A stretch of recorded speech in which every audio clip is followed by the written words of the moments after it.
The driver's heart right now, he's pounding out of his chest. His hands are sweaty. You see the deal. The more things change, the more they stay the same. Nice, smooth as always. Try to get him on the camera. Green.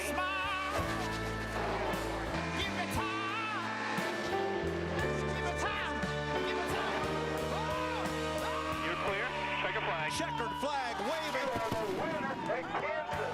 My goodness gracious.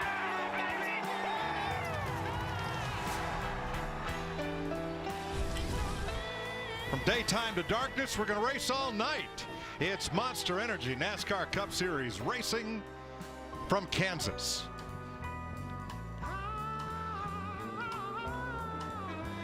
It's a hot one here in the Great Plains. 82 degrees the ambient, track temp of 99. Winds out of the southwest at 15. Eric Almirola now driving for Stuart Haas in the number 10. Last year in this race, he was in the Petty number 43. And an accident in front of him. Danica Patrick, Joey Logano. Here comes Eric. Watch when his car lands. There. Fractured his back, was out of action for weeks after a hard jolt, but came back strong, and now he's in a new ride for 2018. There is Eric Almirola starting fourth. Your lineup will be on the left side of the screen. How about we dial him up, Jeff? Hey, Eric, this is Jeff up in the booth. You got a copy? Yes, sir. I got you guys. Well, boy, you've been showing a lot of speed lately, and certainly a lot of speed here this weekend. What are your thoughts and hopes for tonight's race?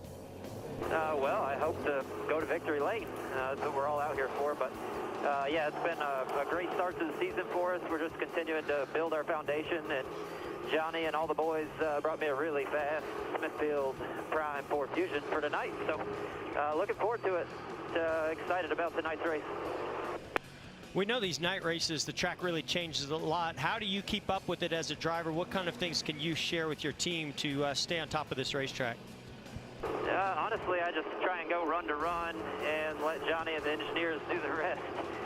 You know, I try and get as much out of it as I can from run to run and give them the best feedback I can. And then they've got a notebook, and some of it just comes down to your gut. So we'll hope we execute all night and make the right decisions as the track kind of changes from daylight to dark, and hopefully keep this Smithfield Prime Ford Fusion up front tonight on prime time on Fox. Well, thank you for the plug there. Have a great night. Thanks. Thanks, boys. Will had pork chops for dinner last night, right? Hey, let's get downstairs for late breaking word from pit road, beginning on the right with Matt Yoakum. Well, thanks, Mike. You know, Denny Hamlin will roll off from the 6th position. He has one win here at Kansas. Now, crew chief Mike Wheeler told me the two most important words tonight: track position. You have to execute in every area to have a good night. And that includes the driver was speeding, not speeding. Also, the guys that go over the wall. One area that they picked as well was the stall. Spot number 2, same stall they used last fall. They felt like it really helped with the timing lines to get up to speed and maybe steal a spot or two. Jamie Little? Well, one driver who's trying to end a 4-race slump is Eric Jones, but this has been a tough place for him. In 3 starts here, he spun in all 3, but his crew chief, Chris Gale, told me he thinks they can turn things around tonight. They were top 5 in practice and had a decent qualifying effort, but he told me the key tonight, managing that grip level and don't spin. Vince Welch? Well, tonight marks the much-anticipated return of 2-time series champ Matt Kenseth. He's back with Roush, where he won 24 times earlier in his career. But winning is not the expectation tonight.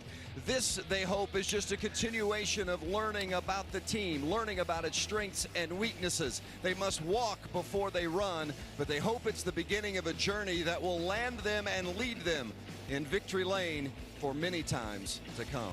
Larry McReynolds? Yeah, Vince, 2 key words tonight: communication and adapting. You heard Eric Almirola. That crew chief, he has to listen to that driver and make changes all night long to a changing racetrack. The driver has to adapt, maybe change where he's running that race car to find the most grip, and the spotter has to communicate to that driver where other drivers are making up ground where that driver can move that groove around. Now let's take a look at our race analysis. 267 laps, 400 miles, the stage lengths. The first 2, 80 each, 107 to the checkered flag. Pit road speed, 45 miles per hour. The fuel window, 58 to 62 laps. The grip level on a 1 to 5 scale, a 4. A competition caution, Mike, at lap 30 because it rained hard here last night. Thanks, Larry. 4 of the front 5 are Fords. Kyle Larson goes to the rear. He spun during qualifying, had to change tires. 1 Chevy starting in the top 10. Nice run for Chris Buescher in qualifying yesterday as Harvick and Blaney lead them toward the green flag. They got the green flag out. Boogity, boogity, boogity. Let's go Saturday night racing, boys.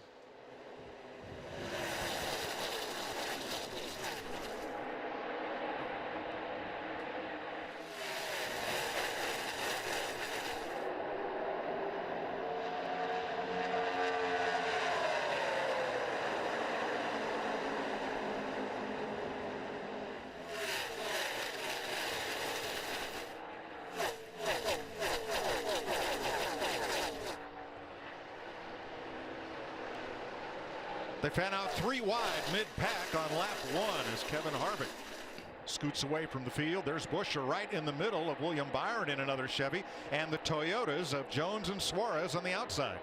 Yeah, Mike, I was looking a little further back. You'll see Clint Bowyer coming to picture here in a second. I look back and said, man, somebody's driving up through there like a wild man. It 14. was Bowyer there. He's just going to town. Clint Bowyer was one of half a dozen cars that did not get through inspection in time to post a qualifying lap yesterday. So he and Michael McDowell racing hard up from the back. I think it's a little built-up frustration in Clint Bowyer after what happened yesterday. He had a car that probably could have been up there contending for that pole of Kevin Harvick. Bowyer up to 22nd already. And here is Kyle Larson, who had to change tires after that qualifying spin. He's also marching quickly through the back half of the field. And Mike, they know that Bowyer and these guys know, got to get them while we can. They're all bunched up here. I can pass 3 or 4 laps here if I do my job. Bowyer up to 22nd, and now things get a little tougher up there working against Chase Elliott. Single file up front. All the battling mid-pack. Here's Eric Jones, Martin Truex for 10th. Yeah, last year's teammate. Now this year he's gone to Gibbs, and Truex kind of the lone soldier there at Furniture Row. I really think that that young man in the 20 car tonight, Mike, his mission, his goal should be run all the laps. They've had a couple of bad races. He needs to run all the laps and get his confidence back. Not that I think he's lost any, but he just needs that would really be helpful to him. You know, Truex has lost some spots here. Car probably not to his liking. Matt, what do you got on the 78? Go back to Friday when weather forced both practice sessions to be condensed in one. The 78 of Truex never really felt like they got a good handle on their package. Cole Pearn told me a few moments ago that he really doesn't know what to expect. What he's been hearing from Truex, the car, no grip anywhere. Well, he just got past Mike by the 19 car there, and that tell you, Suarez has been on a tear here lately. He's had some great runs, finished 3rd last week at Dover. That car's been pretty fast. Yeah, 3 top 10s in a row for him. Now, we know the 42 is on fresh tires. They changed them after qualifying. Keep in mind that Bowyer, Kane, Kenseth, McDowell, DiBenedetto, and Timmy Hill are on new tires to start this race. It's the biggest advantage they're going to have all night. Everybody else in the field had to start the race using the tires on which they qualified, so they have some laps on them already. 4th place, Almirola Keselowski. Here's Jamie. And starting on fresh sticker tires was the silver lining for the 14 team. Clint Bowyer, they struggled to get through tech yet again today. I talked to Mike Fedorovich, his crew chief. He said, I just can't wait to start this race and put the weekend behind us. But he did tell me the goal was to race their way up into the top 15 by the time the competition caution comes out at lap 30. Right now, he's already up 15 spots. Yeah, Jamie, he's not going to have any trouble being in the top 15. He's 18th right now, and he continues to move forward. So that 14 car is pretty darn good. And this is the time they have to be good, because by not qualifying, they got the last pick of pit stalls. So that's not going to work in their favor. So this opening green flag run is where drivers like he and the 42 really need to make time. Kyle really Larson been on a tear. Boy, he has. He's come through the field in a hurry, and I can't wait to see him get up high against that wall, because he's going to ride that wall before the night's over with. Speaking of wall, has Bubba Wallace been there? See what happened. Lost a little pace there as Matt Kenseth gets to the inside. Now let's take a look back here. This is turn 4. Yeah, he's really loose, sliding Oh, yeah. sideways. Pretty nice save. I don't know if he touched the wall. I don't believe he did. It looked like he got right up next to it, but I don't think he hit it. I think that side 4 straightened him up. You know, he ran the truck race last night, and I saw him do a slide similar to that in turn 4. I bet that got his attention. Wallace in 27th. Kevin Harvick up 1.7 seconds on Ryan Blaney and Kyle Busch after 10 laps.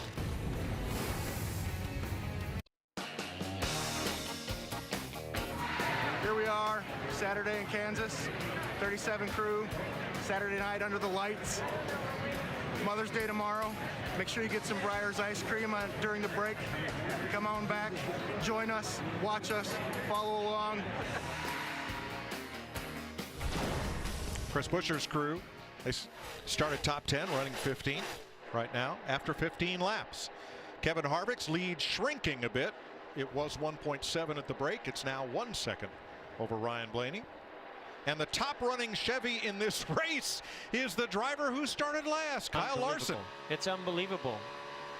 I mean, he's been carrying the banner for them. I really think not just this year, but maybe even last year. But to be able to start in the back, he showed speed in qualifying. Unfortunately, he spun out. Starting at the back to be able to drive up and drive past Martin Truex Jr. on a 1.5 miles, that's unbelievable. Let's go to 13th place because Clint Bowyer is also making his way to the front from 33rd. Daniel Suarez at 14th, lost a couple of spots in the last 3 laps, 3 spots.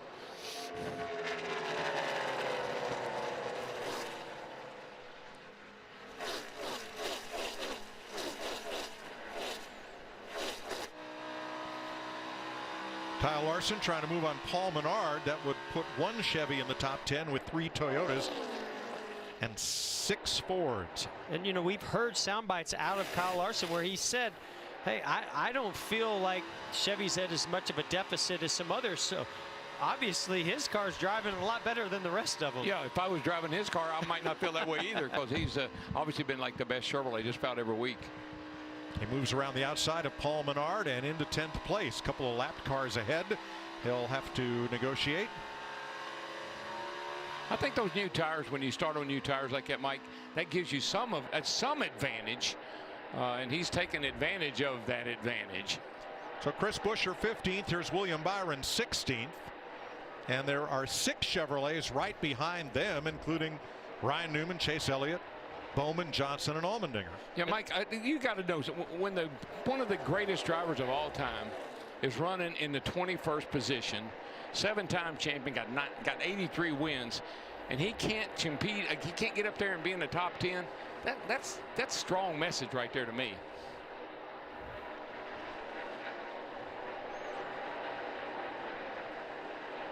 And if you ask anybody over at the 48, they'd said, well, if we knew what the problem was, we would have fixed it. They're working hard. Sure. I mean, everybody at Hendrick Motorsports, all those Chevy teams, including Ganassi and Childers and Chevrolet themselves, they're working extremely hard to try to make up that gap. Yeah, I think they know what the problem is. They don't know how to fix it.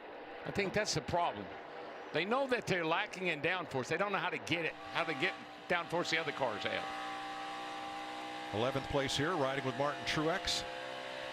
It was on this date in 2012 that Hendrick Motorsports got its 200th win. That came at Darlington. Tonight on May 12th, they're going for win number 250. And I think I remember that year as well. I think the Hendrick car struggled a lot that year, and Jimmy finally got that win at Darlington, and it seemed like it propelled them into some other wins later in the year. And we're early in the season. It's not, they can get this thing turned around. Everybody talks about Toyota last year. Yeah, they did a similar thing, but these Chevy teams have got to get going. They got to get going pretty quick.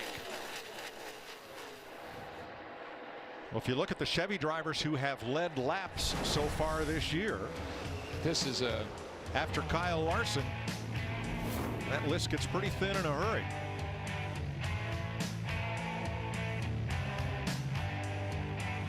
Hey guys, you know, we sat down with the Hendrick crew chiefs this morning and just chatted with them, and my point blank question to them was, do you feel like it's all aero? And Alan Gustafson, Chase Elliott's crew chief, said, you know, obviously that's what everybody's pointing at because we have a new body. But he said, when you're off, you have to look under every rock that's out there. We can't just fall back on it. It's absolute 100% aero. We have to look at everything because, mind you, I know Chase Elliott was awfully good in the playoffs last year, but Chevrolet has only won one race in the last 21 races. That would include the 10 at the end of last year. You have to go all the way back to Richmond in September, the last time Chevrolet won a non-restrictor plate race. Then that was Kyle Larson at Richmond. And Larry, it's not like we're ganging up on the Chevrolet team. We're just looking at the numbers. We're looking at the results. And I think it's fair to the fans and to everybody in the sport that, you know, they got work to do and they need to get busy. Kurt Busch wearing our Fox visor cam today in his number 41 Stewart-Haas Ford. 7th place, 10.7 back of the lead.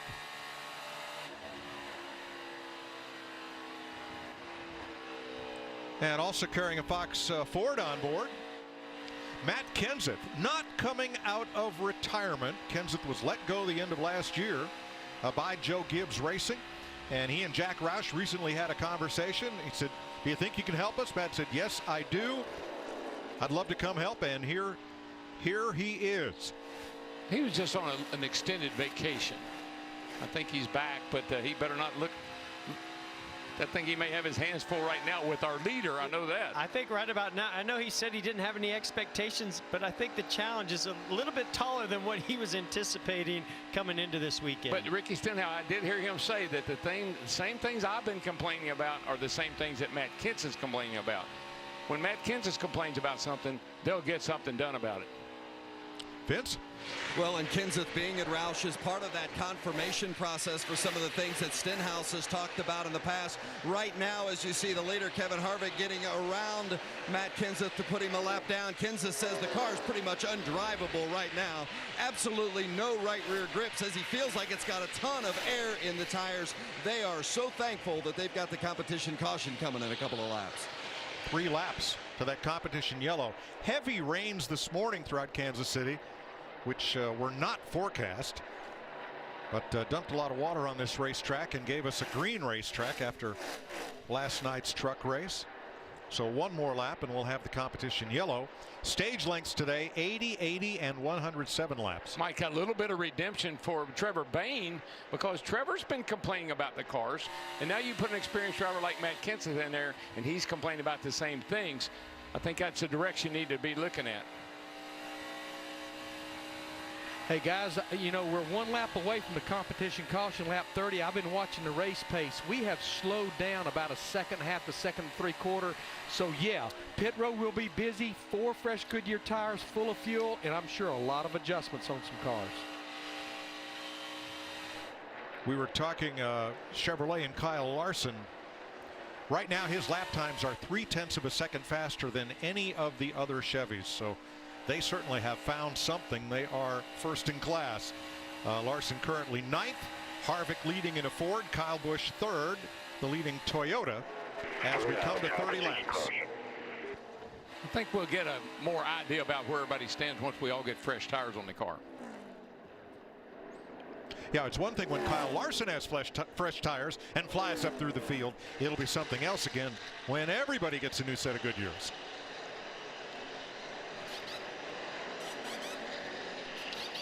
There's Alan Gustafson, crew chief for Chase Elliott.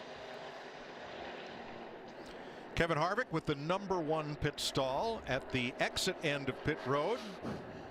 There's a list of the management and the over-the-wall crew. Hey Mike, real quick, Daniel Smith is not here. He is back in Charlotte. His wife was giving birth to a child, and Jonathan Sherman is a substitute rear tire changer. Thanks, Larry. Matt Kenseth got the free pass at the lap 30 caution.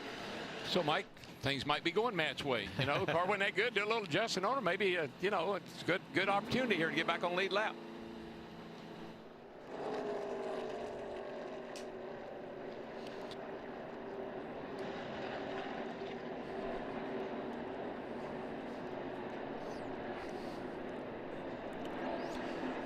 Fans, head over to NASCAR.com/fanvote because the Monster Energy NASCAR All-Star Race is coming up. Charlotte Motor Speedway next Saturday night. And if your favorite driver is not already in the big dance, you can vote him in. I know the Madhouse is just down the road a ways, but Saturday night at Charlotte, that's going to be a madhouse. Yes, it is. All right, pit road is now open. Jamie. 32 laps in already, you're hearing drivers complaining about their ill-handling race cars. That's what we'll be hearing all night from them. The two of Brad Keselowski into his pit box, says he's tied off at the start of the run, and then he gets loose in and off. 4 tires, Vince. The 18 of Kyle Busch pits from 3rd place, loose everywhere. They're going to put the wrench in the back end to try to snug him up. Says he feels like the back end is a little bit too high, and a slight air pressure adjustment as well, Matt. Ryan Blaney said the car was too free off, especially in the throttle. Meanwhile, Harvick says he needs a little bit more help turning. It's not bad, a little tape on the grill. Jonathan Sherman in the white uniform, many years at Joe Gibbs Racing, part of their championship teams. Luck's on, he's away. William Byron is the first off pit road with 2 tires. Yeah, and Blaney was able to beat the 4 team out. Wasn't a stellar stop on the 4. Good stop, but not outstanding. We start under the sun. We'll finish under the lights tonight.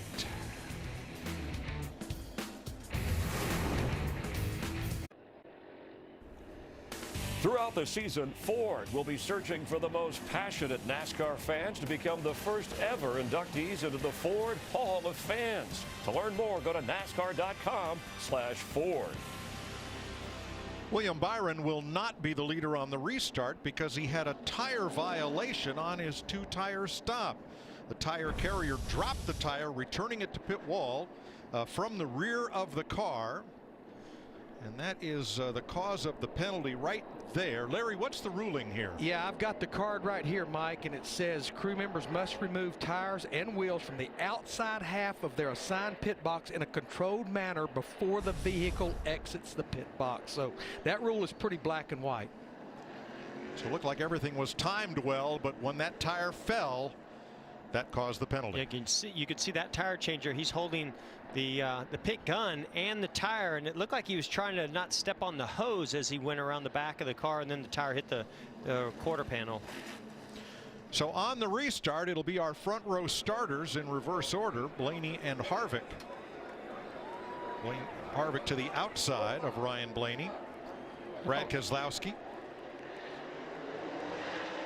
I felt like Blaney was closing down on the Harvick just a little bit at the end of that when that 30-lap caution came out. We'll see how he fares here.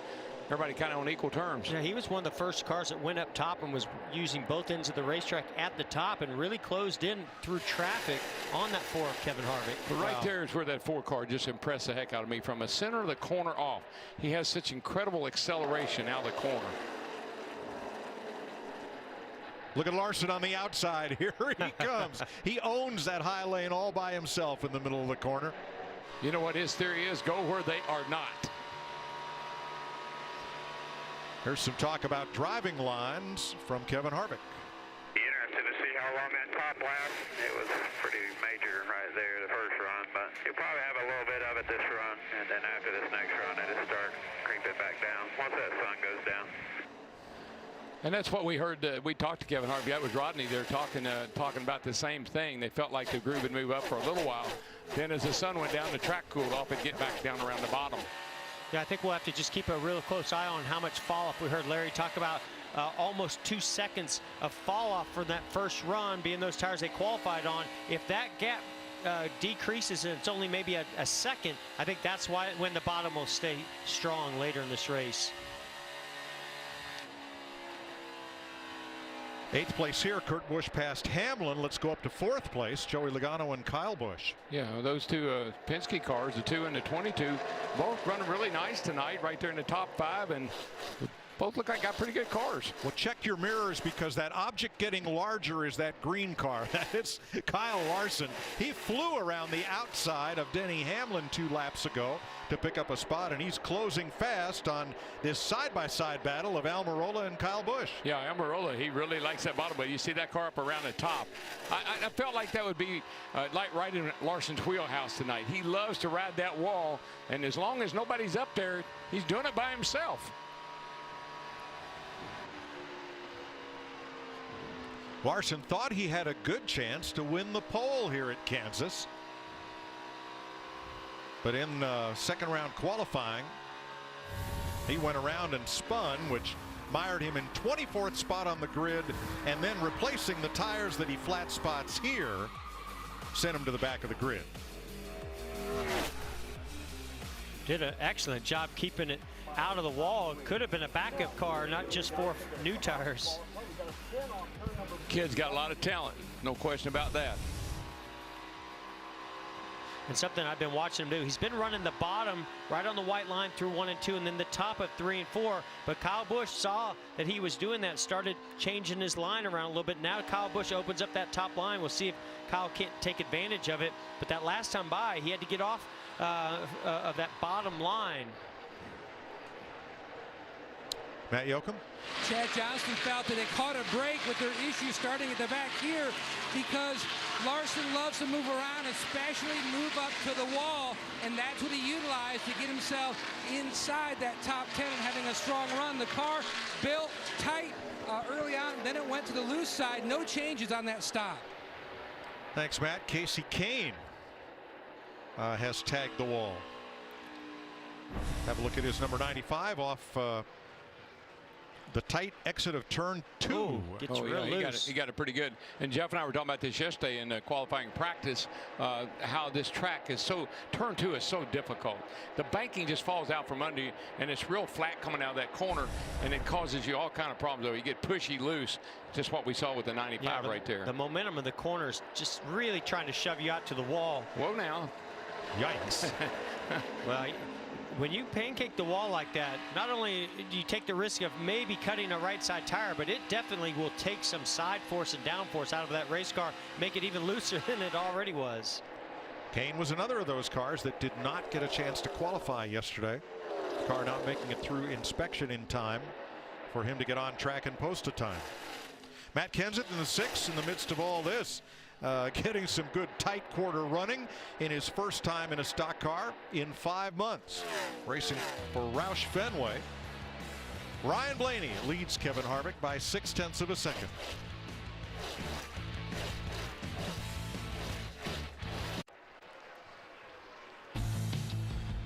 Clint Boyer met up with Chiefs GM Brett Veach, got himself a jersey, traded one.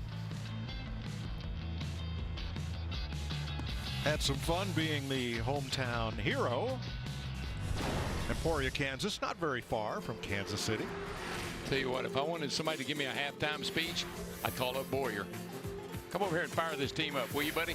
And don't forget Jamie Mack from Joplin, just south of the track, couple-hour drive.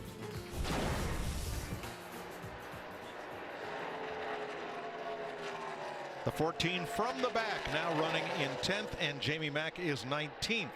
Harvick says, or Boyer says, I'd rather win this race than win Daytona. That's how important this race is. This is home track.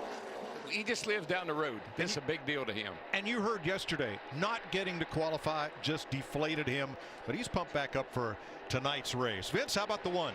Well, McMurray, he didn't get to qualify in the second round. Remember, he advanced to the second round, but then they couldn't get the car started for the second round. The starter had gone bad and failed, so they had to replace that.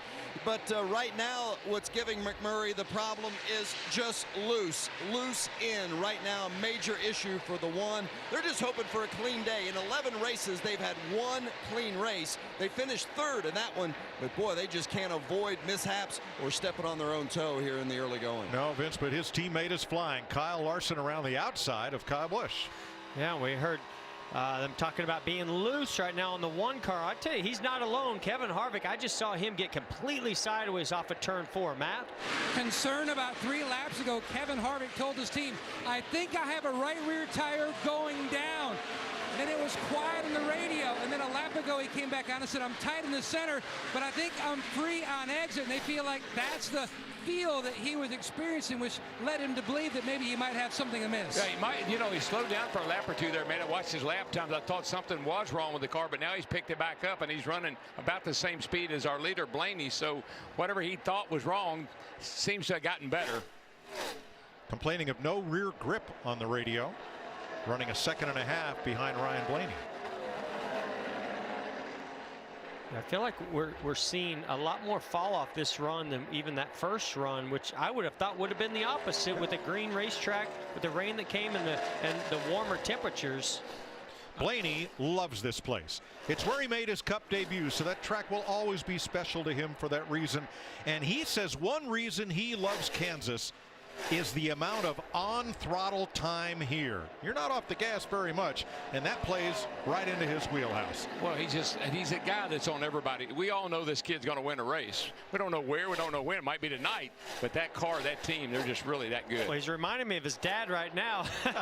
His dad's a sprint car driver, Dave Blaney, and he is up on the cushion like a dirt track racer would be, just flirting right with that edge of the black where the rubber is laid into this racetrack. And I think that's why we're hearing a lot of loose conditions. I think a lot of Goodyear rubber has been laid down on this racetrack. And the other two drivers over there, you know, Logano and Keselowski both told me that bringing that 12 car in-house with Jeremy Bullins has actually made them better.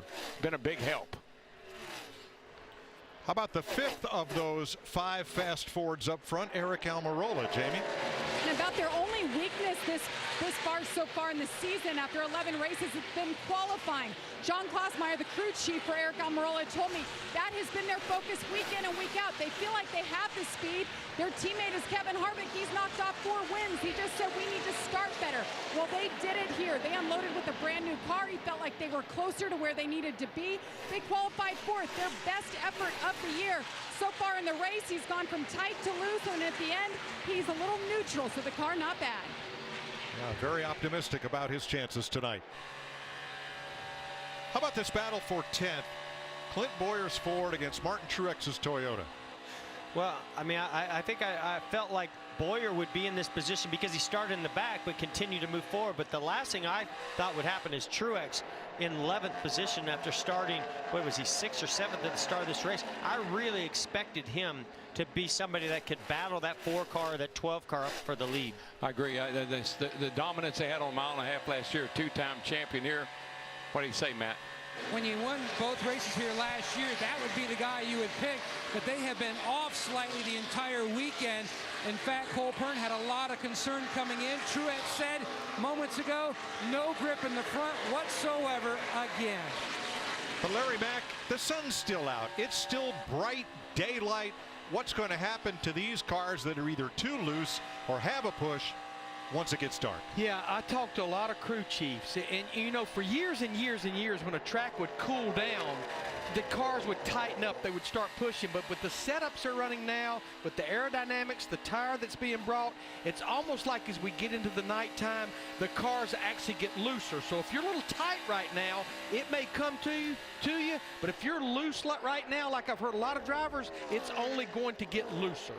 Well, we're still a little more than half an hour away from sunset here in Kansas City. And I think those are things that these crew chiefs, Rodney Childers knows. He knows what this track's going to do. He knows what it's going to do when the sun's out. He knows when it's 90 degrees. He knows what it's going to do when it's 70 degrees tonight. And he'll be able to adjust to those conditions. 4th place, Logano and Almirola, both in Fords, but not teammates. Logano for Team Penske and Almirola for Stewart-Haas. Behind them, Kyle Larson closing.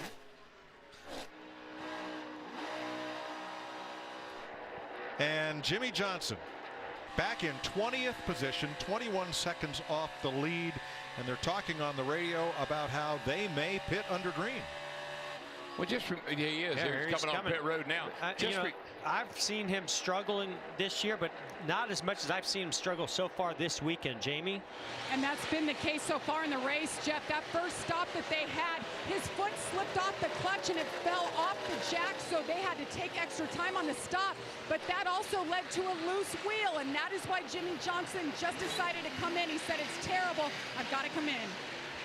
So Johnson pits at lap 62. Everyone else was on pit road back at lap 32. So he is now off sequence under green and will go at least one lap down. Ryan Blaney leading by 1.2 seconds after 62 laps. We'll take you side by side on Fox. Since 1968, Michigan International Speedway has been creating lasting memories with friends, families, and your favorite drivers. This summer, the tradition continues as we celebrate 50 years of good times, week-long entertainment, and racing excitement. Be at the Firekeepers Casino 400 June 10th. Tickets start at $35. Kids 12 and under half off Sunday. Free Friday and Saturday. Free 38 special Saturday post-race concert. Visit mispeedway.com or call 888-905-7223 today.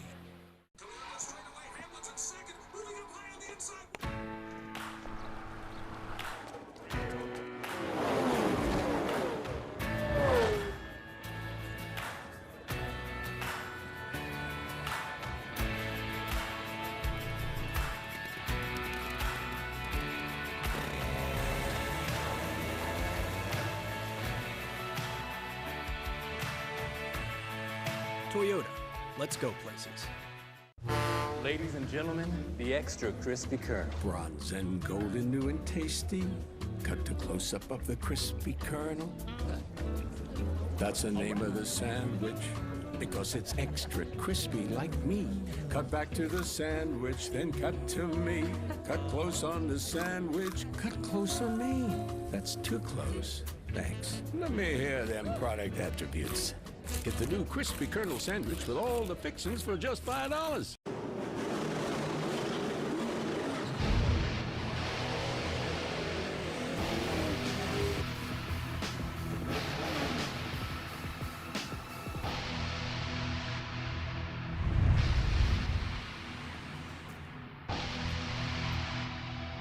$1 million in cash up for grabs. Who wants it?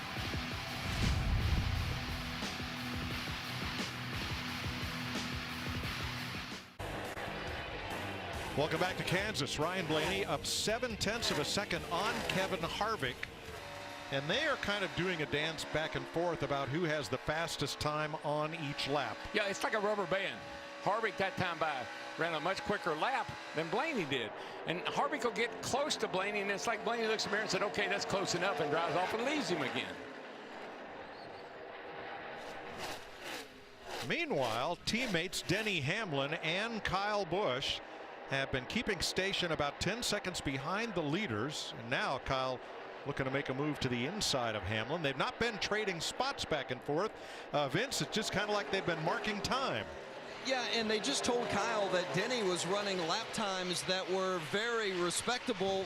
Kyle, on the other hand, they told Kyle, maybe see if you can learn something, but they're not even running the same lines around there. Kyle's car incredibly loose. He said, if I put any turn into the wheel at all, the back end wants to swap out.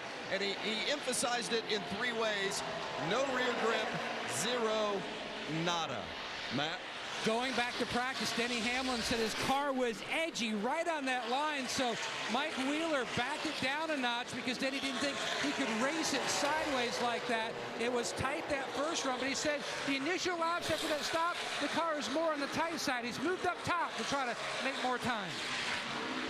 Yeah, they're about 2 or 3 tenths off our leaders every lap, so they're not quite where they need to be, but that doesn't mean it won't be before the night's over with. Yeah, we saw the 18 as we go into turn 3 here. Look at Kyle Busch on a little bit lower line. That's a lot of that's for aerodynamics to get out of that turbulent air behind the 11. But I'm starting to see some more cars like the 4 of Kevin Harvick start to explore that bottom lane just to see, has it come in yet? Because we keep hearing when the sun goes down and cools down, that bottom groove should come back.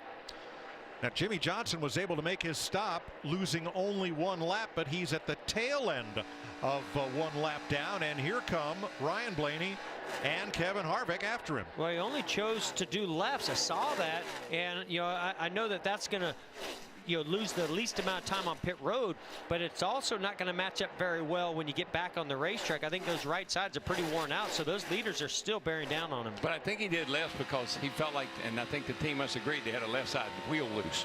So I think that's why they went to the left sides only. Get him in, get him out, try to keep him lose as much time as possible.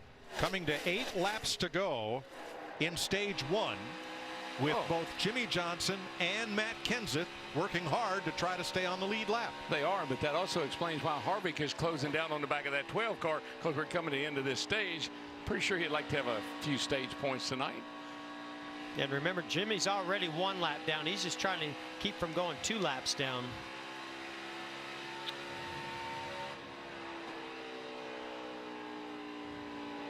Matt? Mike, you talked about Ryan Blaney's DNA with his family, legends in the sprint car world, and that's why he likes places where he can keep it in the throttle much more, and that puts extra pressure on Jeremy Bullins and this 12 team, especially here at Kansas, because they know how this racetrack will change and trying to stay ahead of those changes. Right now, before the stage ends, he says the car has really gotten tight near the end. And Jimmie Johnson has picked it up. Trying to scoot away from the race leader. Chad Knaus has told him, do everything you can not to lose another lap here. He's going to have to hang on for another 6. He did a big slide job up in front of AJ Allmendinger didn't like that, I don't think. And AJ actually passed him back. And here's the leader right on him. And here comes Harvick. Yeah, a lot of times when you change those left sides like that, you can just completely change the balance on the race car, even though those lefts might have a little more grip. Allmendinger, he's trying to stay on the lead lap. I'll tell you right now, Jimmie Johnson driving like he's trying to qualify, staying ahead of that leader right now. They work past Bubba Wallace. 5 to go. Johnson trying to hang on to be the last car 1 lap down. Whoa, Bubba's got flat right rear tire or something with the rear end. Boy, better be careful. Boy, he did a great job not spinning out there. Yeah, right, definitely right rear, down. but he better watch out. That thing will blow out, and that thing will spin around on him. Help get the right rear up. Right rear, help get it up here.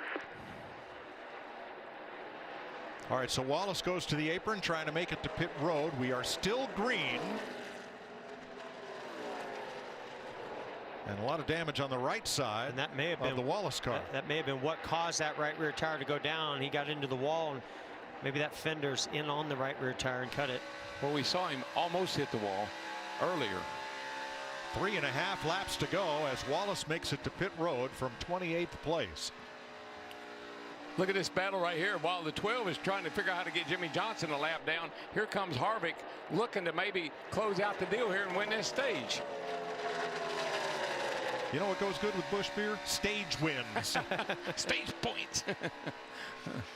That's playoff points right there. Yep. I think what happened to the 4-car Harvick, I think the track went through a bit of a transition, and that's why he thought maybe he was having a problem, and then when he realized he wasn't, he picked it back up. You can see how aggressive Ryan Blaney's being. The back end hung out a little bit off of turn 2. Slide job. And here goes Harvick. Out there, even. Clear up behind him. The track no longer in sunshine with 2 to go. This battle for the lead is a break for Johnson. He gets away a little bit.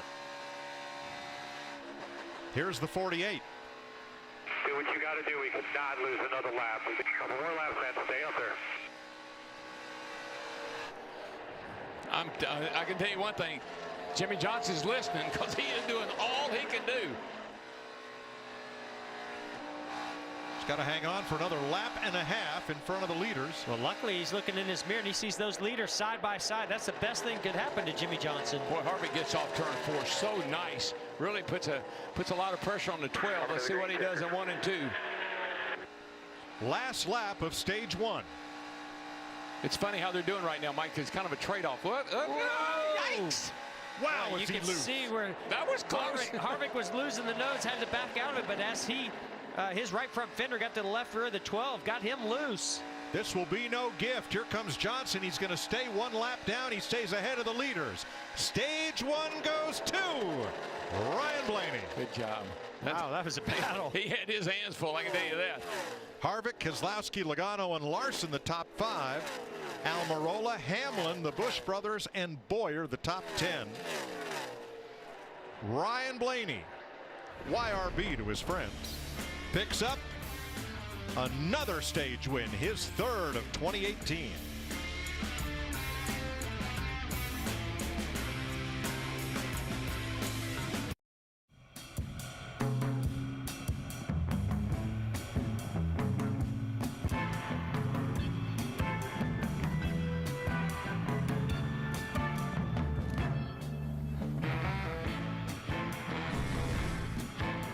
From bright sunshine, we move to twilight at the end of stage one.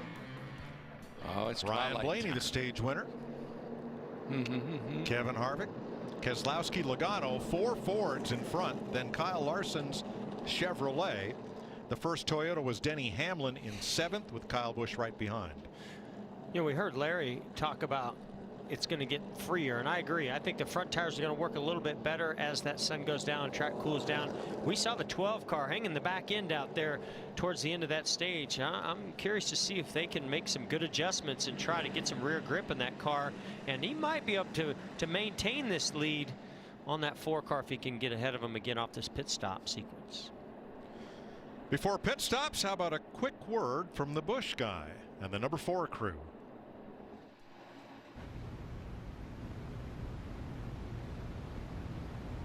The real winner.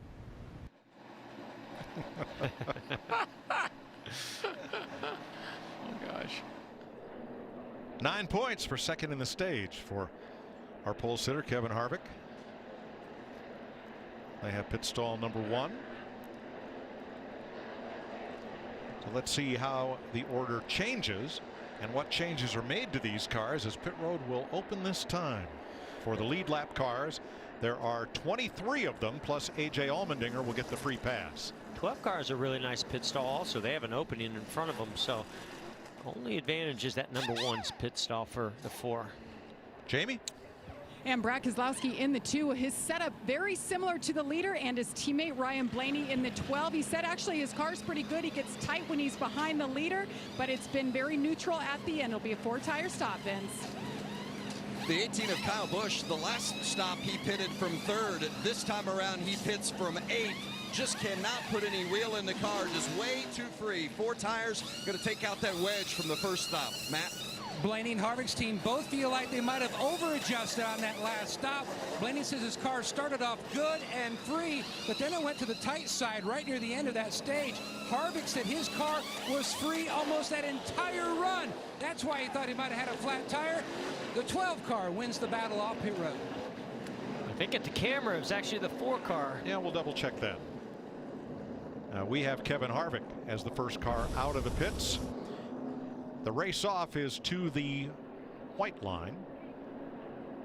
That'll be Harvick, even though Blaney had a head of speed to the yellow line. That is where pit road speed limit ends. Let's talk to YRB. What do you say? Hey, Ryan Blaney is DW. Have you got me there, brother? Yeah, I got you. Hey, man, you had your hands full holding off the hottest guy in the sport right now. How did that feel to win that stage, and can you keep it up? Yeah, it felt pretty good. That was pretty exciting. Me personally, I wouldn't have liked it to be that exciting, being the leader, but we hit some lap traffic and slowed us down. And, that was pretty close. Hopefully everybody enjoyed it, but I think our Rev Fleetwood Ford is pretty decent right now. We just got to keep, changing with the track as it changes through the night, so hopefully we can stay on top of that. All right, my man, you're looking good. Keep it up, and maybe we'll talk to you at the end of the next stage. Thank you. Chris Buescher, uncontrolled tire on his pit stop, but Ryan Blaney is our stage 1 winner.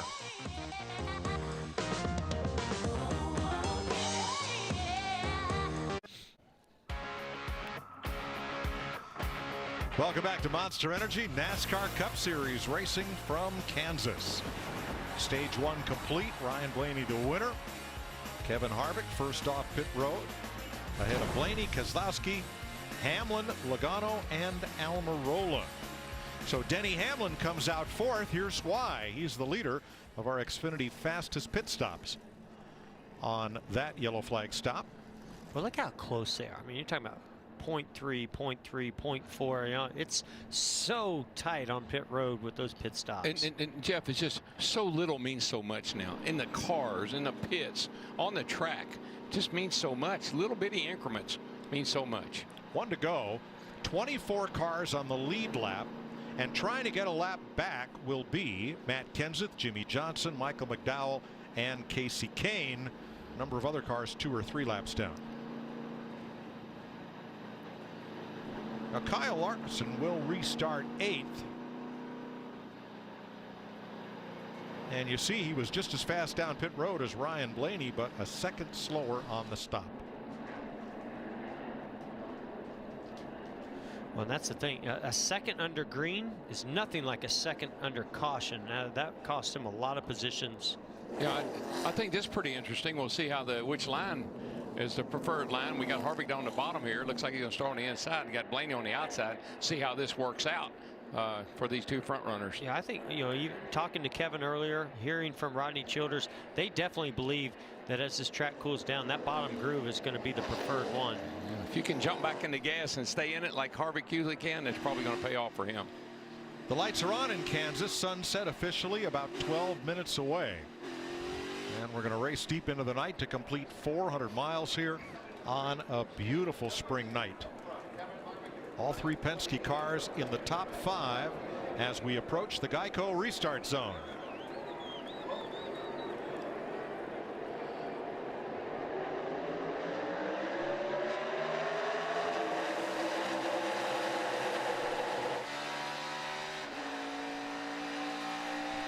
No surprise here. Larson's going to take him 3 wide through 1 and 2.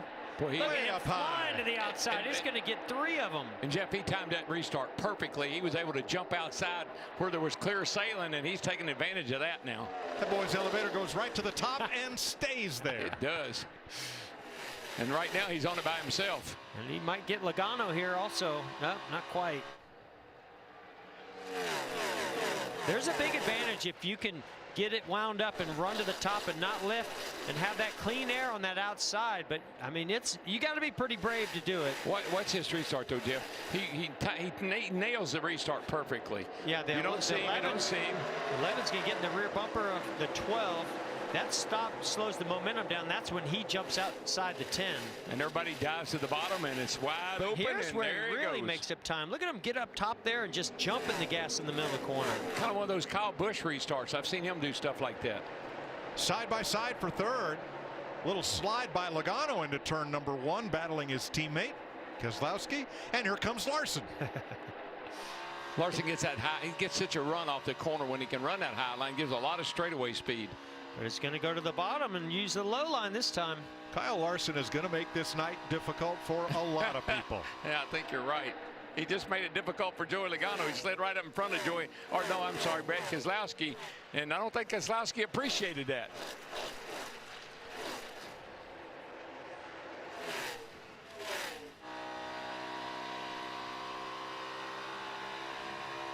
Completes the pass off of turn 2 on Brad Keselowski.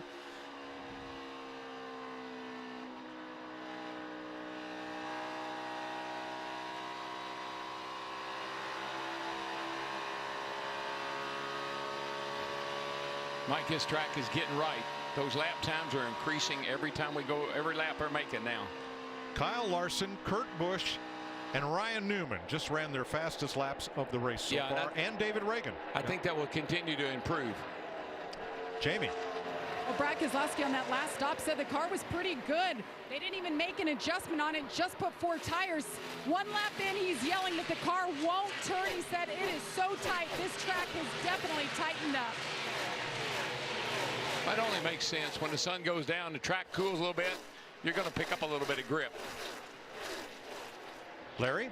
Yeah, watching Joey Logano in his 22 car, I talked to his crew chief, Todd Gordon, this morning in the garage area. It was an interesting conversation. He said normally the 2, the 22, and the 12, we come to the racetrack set up alike.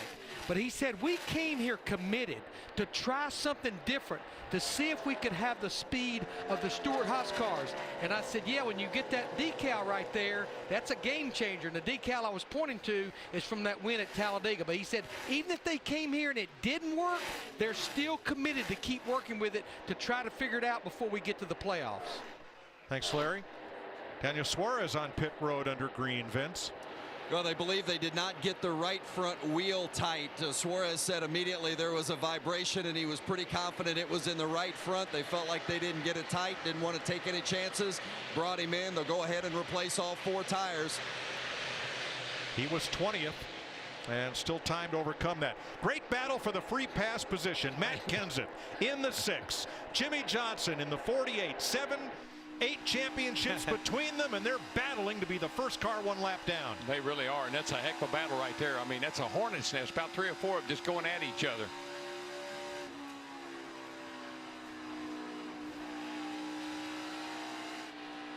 I'm pretty sure that Matt Kenseth said he didn't have a lot of expectations for this race tonight, but I think Jimmy Johnson might have had a little higher expectations for this race tonight. Yeah, Don't think we thought he'd be a lap down here. I'm also pretty sure he thought, if I'm racing Jimmy Johnson, I might be having a pretty good night. Well, it's early. And third place, and here comes Larson.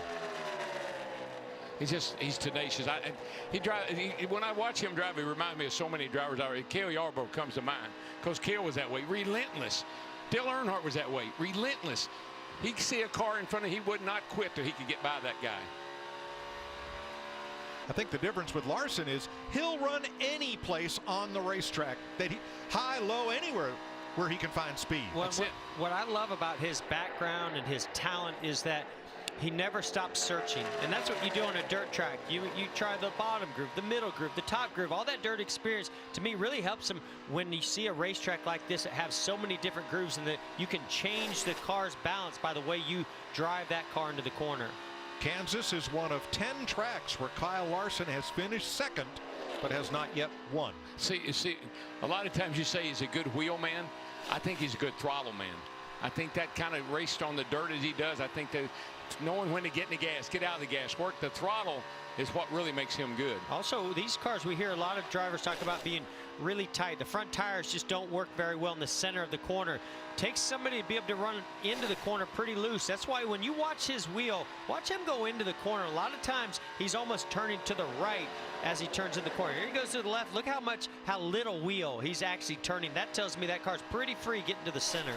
Well, what are you doing? What are you doing in a sprint car? Turn it to the right. Turn right to go left. Yeah, that's right.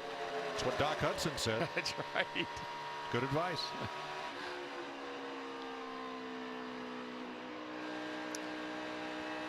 I think he's just trying to get to the left rear quarter panel and side draft Joey Logano and possibly get that position down on the bottom groove into the next corner. Now this is all happening 4 seconds behind Kevin Harvick and 3 seconds back of second place Ryan Blaney.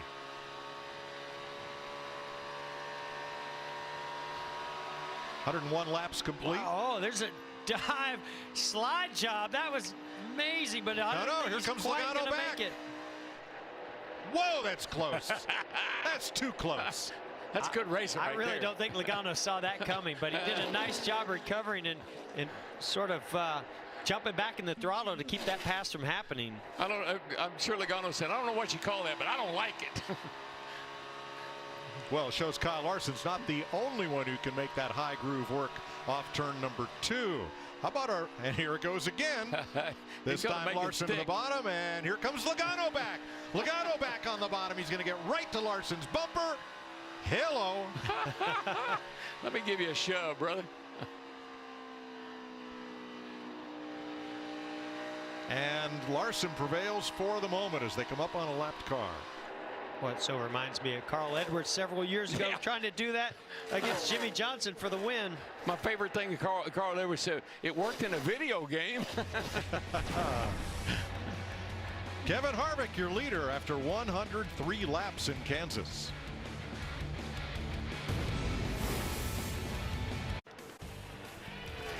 .108 laps, Kevin Harvick out in front. Brad Keselowski had to make a pit stop, thought he had a loose wheel. And how are things on the 4? Matt? Mike, the previous run, Harvick thought he had a tire going down. It proved just to be a loose race car. A few moments ago, he radioed Rodney Childers with this. Looking through more video here, but the changers feel good about them. I'll let you know. Just remember, we always have a lot of vibrations here. Neither one of those things are very comforting to me. No, but you know what? I like the way Rodney is reassuring Kevin that they've looked at the video. They seem like they're pretty comfortable with the decisions they made. They think they're pretty good shape. So, got to play it, got to run it out.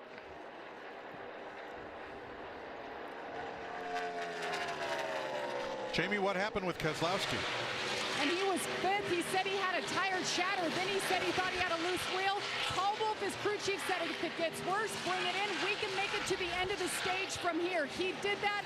It was indeed a left rear loose wheel. So Keselowski is now 1 lap down. He is the second car a lap down behind Jimmy Johnson. You know, it's funny to you, and Larry, I don't know why are we having so many loose wheels tonight? What the heck's going on? And specifically left rears, Larry. Yeah, I mean, I don't have an answer, DW. I'd love to have an answer why it's just the left rear, but I just, you know, I've talked to so many crew chiefs over the last couple of weeks, and they said we have a lot of things going on pit stops because we continue to try to get faster with the rules of going from 6 to 5 crew members this year. And he said everybody is multitasking. The jackman's multitasking, the carrier, the tire changers, everybody's multitasking, and you're trying to cut stops off like you had last year. And he said they told me it's just almost impossible to get there. But these green flag stops are painful. Keselowski pitted from 5th place. He is now 24th, a lap down. Well, Larry, I don't know. I've talked to a few guys, and everybody tells me that the hardest thing they have on the car right now is to get that left rear tire out off the car when they go to change it. It's hard to get out of the wheel well, and it's even harder to get it back in. So there's got to be something. There's got to be a common denominator in there somewhere. Let's get more on our leader. And Mike, Cheddar Bob Smith, the car chief, and Walt Smith, one of the 3 pit crew coaches, looked over the film of that stop, and they both reported back the film looked great, lugs looked perfect. So, drive it? I'll tell you what, if they say it looks good, they're comfortable with that decision, I would just have to keep going. I wish my portfolio looked like Kyle Larson's graph tonight. Although I wouldn't want one to have started where he started, but look at that. Boy, that's a climb. That's beautiful. Looks like Mount Everest. All green. He's going to be a Kansas City star, looks to me like. Think if he'd started up front. Yeah, no kidding.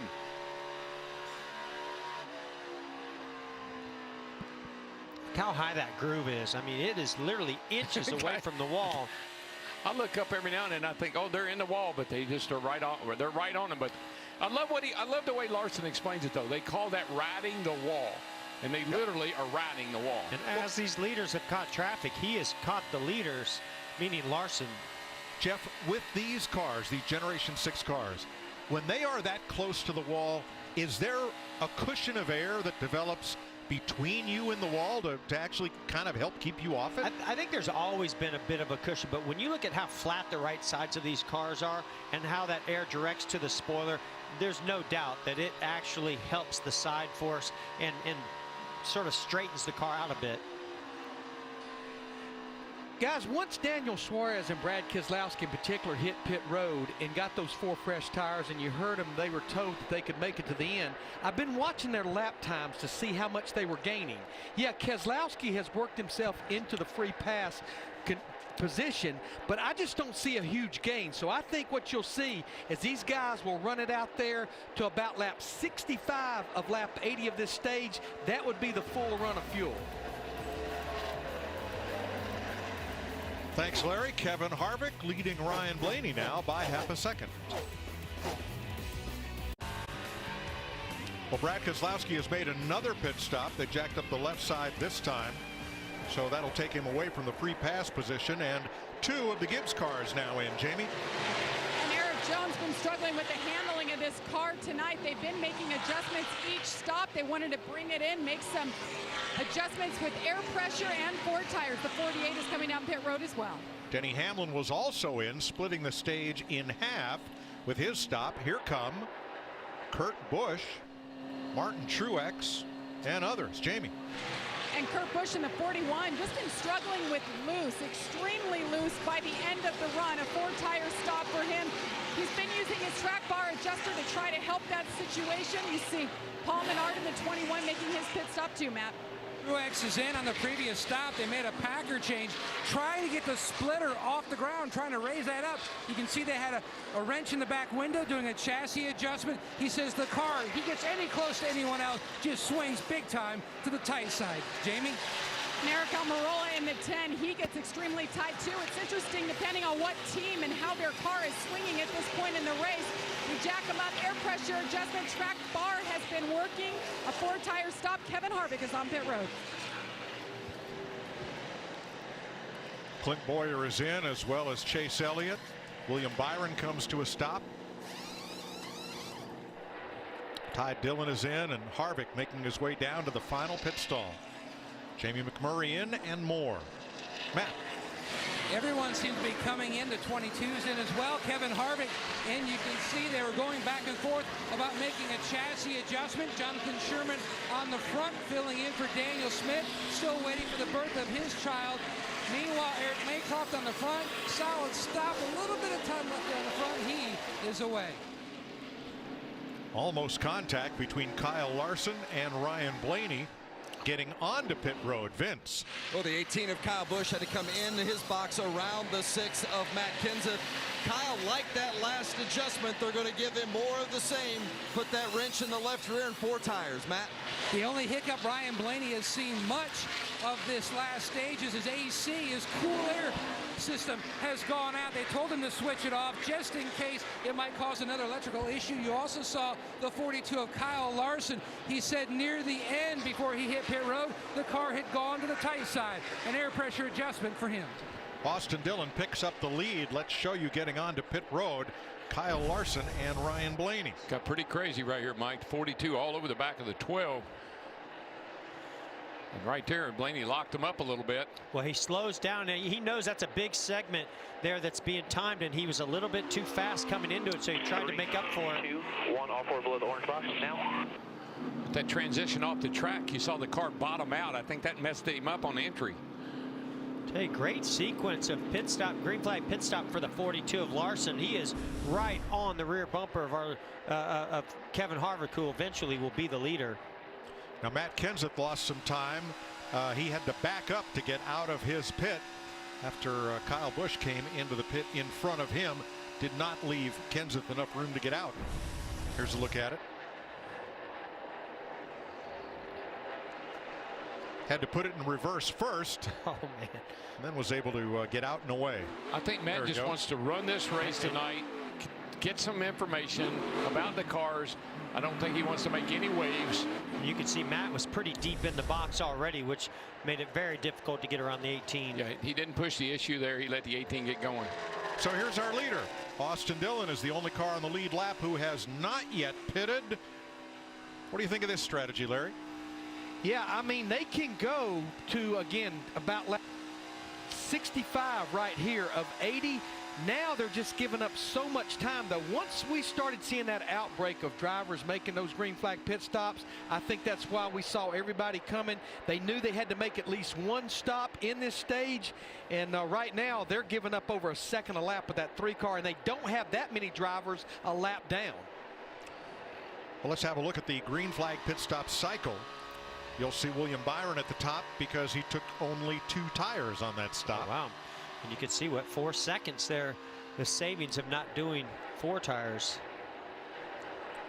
This is for second place, 7 seconds behind race leader Austin Dillon. Now over a second faster Kevin Harvick was that time versus the 3 of Austin Dillon, as he now, I believe, is on pit road. Yep. But look at the difference in the line, Mike. 42 Larson right up next to the wall. Harvick right around the bottom on the white line. And they end up about the same spot when they get the end of the straightaway. See Larson go high. Kevin's down here around the bottom. Vince? Well, the 3, like so many others, just trying to find some grip. They need that improved balance. You saw the wrench in the right rear 4-tire change for the 3 of Austin Dillon. Currently came into the pits in the 12th spot, dropping down into this green flag run. Well, that will turn the lead over to Kyle Larson. Over Kevin Harvick, Ryan Blaney, and the Busch brothers. What an awesome move by Kyle Larson. Kevin Harvick's going to go to the bottom here in 1 and 2. Larson fakes him low, goes high, and then jumps in the gas. Look at the momentum that he's going to carry. Now, this isn't over yet. Now he gets a big run. Kevin even starts to block him a little bit, sees that run coming, but cannot keep that momentum behind him. You know, remember the last time Kevin tried to block the 42? California. Didn't work out so good for the 4-car. Watch Joey Logano going top to bottom on Almirola and the 13 of Ty Dillon.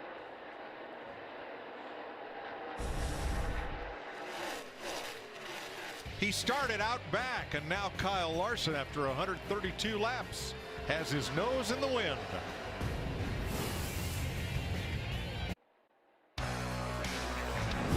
Coming back on the outside, the 18, 2 back to the big run. You're clear by 2. Yeah, guys, it's getting real bad. We'll be doing left side tires. 42 is fastest car. He's kicking everyone, running 60s. If he gets up there, he's going to win the race. Kyle Larson is the race leader by 9/10 of a second over Kevin Harvick, who is not at all happy.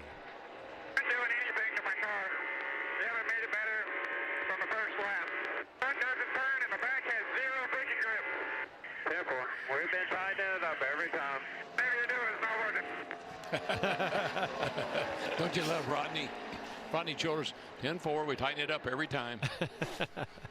But that's the thing, a great crew chief and a combination crew chief driver, when one is excited, the other one's calm. That's what makes it all work. Yeah, what I don't like is when you got a car and you don't complain about it, and then you get yourself in a battle with somebody, and then you start complaining about it. So Kevin is getting ahead of the curve, I think. He needs to tighten that car up so he can run with that 42.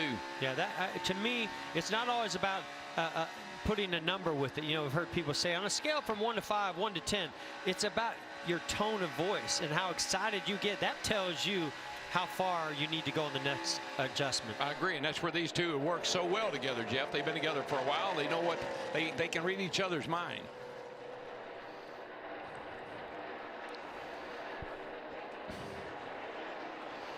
Rodney Childers was a great late model racer, now one of the greatest crew chiefs in the garage area for Kevin Harvick. 140 complete, 20 to go here in stage 2. Just like what I like about Rodney Childers and other guys that have driven, when a driver is complaining, when a driver's voice goes up an octave or two, they understand that they need to they got to do something. I got to react to my driver because he's not happy, because they've been there, they've done that, and they know what it feels like. 9th place there. Nice run for David Reagan. You saw him just going a lap down to race leader Kyle Larson and Kevin Harvick had been on the lead lap to this point. Leaves us 18 cars on the lead lap. Truex battling Bowyer. Well, they've been battling a lot tonight.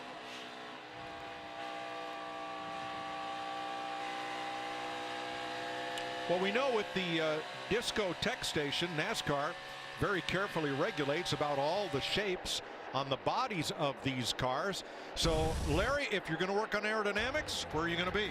Yeah, I mean, they definitely hold them tight tolerances on the body. But what we learned during the off-season is teams are definitely working on the underside of the car. Now, as the air goes underneath the side of the car, the pressure drops. But what they've been doing, Mike, they've been working with the bell housing area, the exhaust pipes, to get this air out the left rear wheel well in front of the left rear tire. And what that will do, the more you can get that air to go out that opening, it increases rear downforce and actually reduces the drag to straightaway speed. So NASCAR still gives the team some liberties to work on the underside of the car. Well, Larry, I can tell you, walking up and down pit road, I don't know how any air gets under the car. These things are touching the ground before they ever leave pit road. It's so amazing how low these cars are.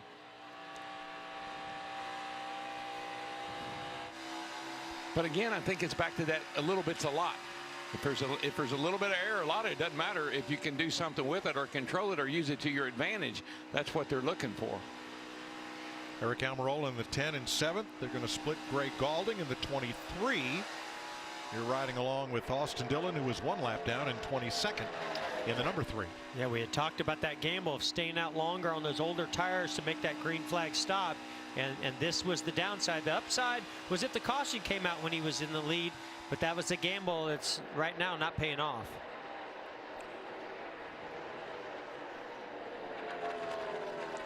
Alex Bowman trying to battle Denny Hamlin here for 12th place. And yeah, he's our next highest Chevrolet other than Larson's, who's leading this race. We hadn't seen a whole lot out of Chevys, but Bowman's right there in 13th, going for 12th. 17 lead lap cars back to William Byron. Ricky Stenhouse right now in the free pass position. Let's go side by side. So you guys have recently started dating? Yes. A little less than a month. Coming up on 2 months now, yeah. Cool. I want to show you guys these 3 Chevy SUVs. The first one is called the Trax. Beautiful. Do you think it would be good for moving in together? Moving in together? Okay. Well, this is the Chevy Equinox. Wow. Nice. Perfect for when you 2 have your first kid. Give me some time. Okay. This is the Traverse for when you have your 5 kids, 2 dogs, and 1 cat. Oh. 5? Well, no matter what stage of life you're in, Chevy has an SUV for you. We have it all planned out. Thanks.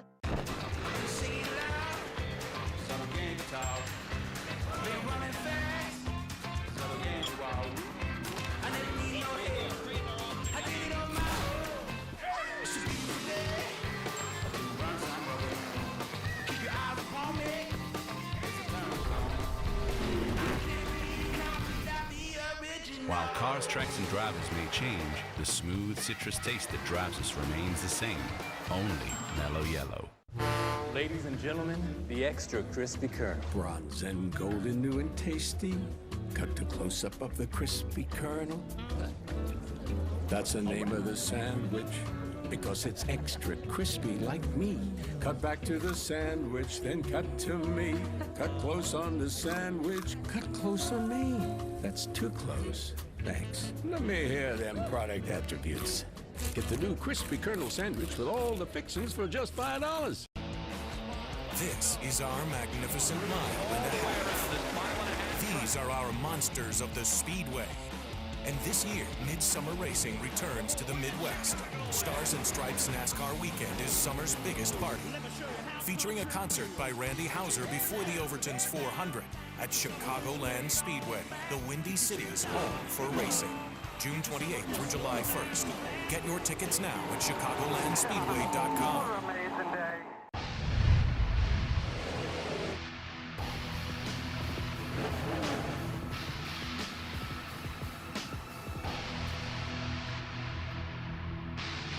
$1 million in cash up for grabs. Who wants it?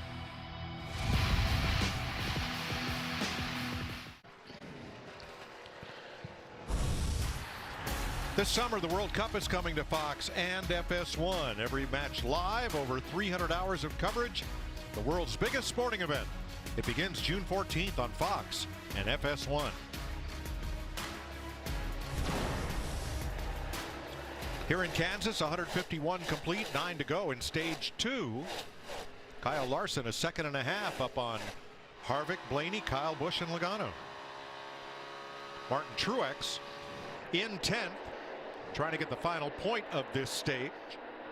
17 cars on the lead lap. William Byron, who took just 2 tires on his pit stop, trying to hang on to the tail end of the lead lap as we close in on the end of this stage. Yeah, Mike, I think, you know, obviously the sun's gone down now. It's dark outside, and the temperature, I'm just outside. The temperature dropped a good bit outside too. Still a little humid, but Larry, I think conditions are getting right. Well, Darrell, when we get to the end of this stage here in about 8 laps, that pit stop's going to be critical. The adjustments these crew chiefs make, because yeah, we're going to be into the nighttime, and think about it, we're going to go back racing with roughly 100 laps to go, so you're down to a one-stop race should we run this thing out green. We have not had a caution flag tonight, except for the competition yellow and the green and white checkers at the end of stage 1. Tell you one thing, I don't know why some of them hadn't knocked the wall down, because they have been up there against it. I can tell you that. You can't put a piece of paper between them and the wall. But keep in mind, this track has a progressive banking. It's steeper at the top than at the bottom, and that makes it a great multi-groove racetrack. And again, I go back to Kevin Harvick. You know, earlier he and Rodney Childers had a conversation about he felt like the bottom groove was going to be the way to go once the sun went down, but that has really not been the case. And it might be just for that reason, Mike, is that progressive banking is making up too much ground on the top. But I have watched Harvick, and he's pretty much committed to the bottom. I haven't seen him venture off the bottom very often, maybe to pass another car, but pretty much hanging right around the bottom of the racetrack. Matt Harvick was complaining early in this stage about having no grip, and they had not improved the car at all. What's he saying lately? Mike, at about the three-quarter mark, he says the car still just over-rotates and almost steps out on him every single lap. He can't wait 5 to go until they can make an adjustment on that 4. And I think that radio conversation we heard between he and Rodney Childers, his crew chief, Rodney knows he's got to do something. He's got to help that car on this stop. So he'll be really throwing everything he's got at it. Here we are again with Jimmie Johnson trying to stay just 1 lap down as we get to the end of this stage. 4 to go, and Larson closing in. Yeah, boy, it's just not been a great weekend for Jimmie Johnson, that 48 team. Going to be hard to keep this Chevrolet behind him. Larson is really just making so much time up top right now and really can take his car about anywhere he wants. There are only 6 cars 1 lap down. Stenhouse, Reagan, Buescher, Allmendinger, Austin Dillon, and Jimmie Johnson. But I love the way Kevin Harvick at the end of these stages, he picks it up and closes on that leader. I don't think he can get to the 42 car, but he's going to be right on his bumper. Well, and that's going to weigh on Rodney Childers in the decision making of what to do, as we heard Larry McReynolds talk about. Yeah, he needs an adjustment, but it just seems like he starts really loose and eventually starts to gain. But he's the fastest car on the racetrack. Yeah, but so what do you change?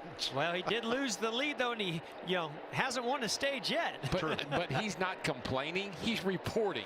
He's telling Rodney what the car is doing. Maybe maybe he has a little urgency in his voice, but I wouldn't call that complaining. That's I think he's just telling them they got to get to work.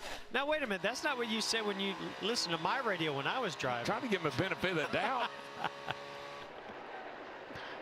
That was complaining. Thank you, Larry. Thank you, crew chief. Well, crew chiefs, you jump on that guy all the time. 1 to go. I thought it was really good information. In stage 2. Jimmie Johnson just might squeak this one. Nope. Nope. Here they come to the flag. And wow, he actually completed that. Jimmy's going to be 2 laps down. Kyle Larson, stage 2 winner. Harvick, Blaney, Kyle Busch, Logano. And the rest of the stage points: Almirola, Kurt Busch, Bowyer, Jones, and Truex.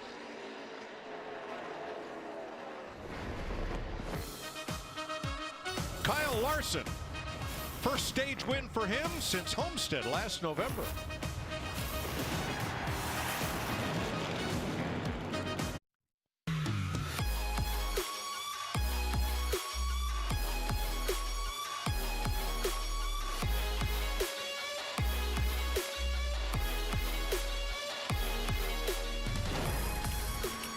Darkness descends on Kansas Speedway. Kyle Larson, the winner of stage 2, Ryan Blaney stage 1. And pit road will be open this time for the 17 lead lap cars. Ricky Stenhouse will get the free pass. Here's Jamie. Eric Almirola said he had less grip that run, just stuck in traffic. He said, don't touch the chassis. I want you guys to have a solid stop here. Just mess with the air pressure to help me out, but I need some clean air if I can get anywhere. Vince?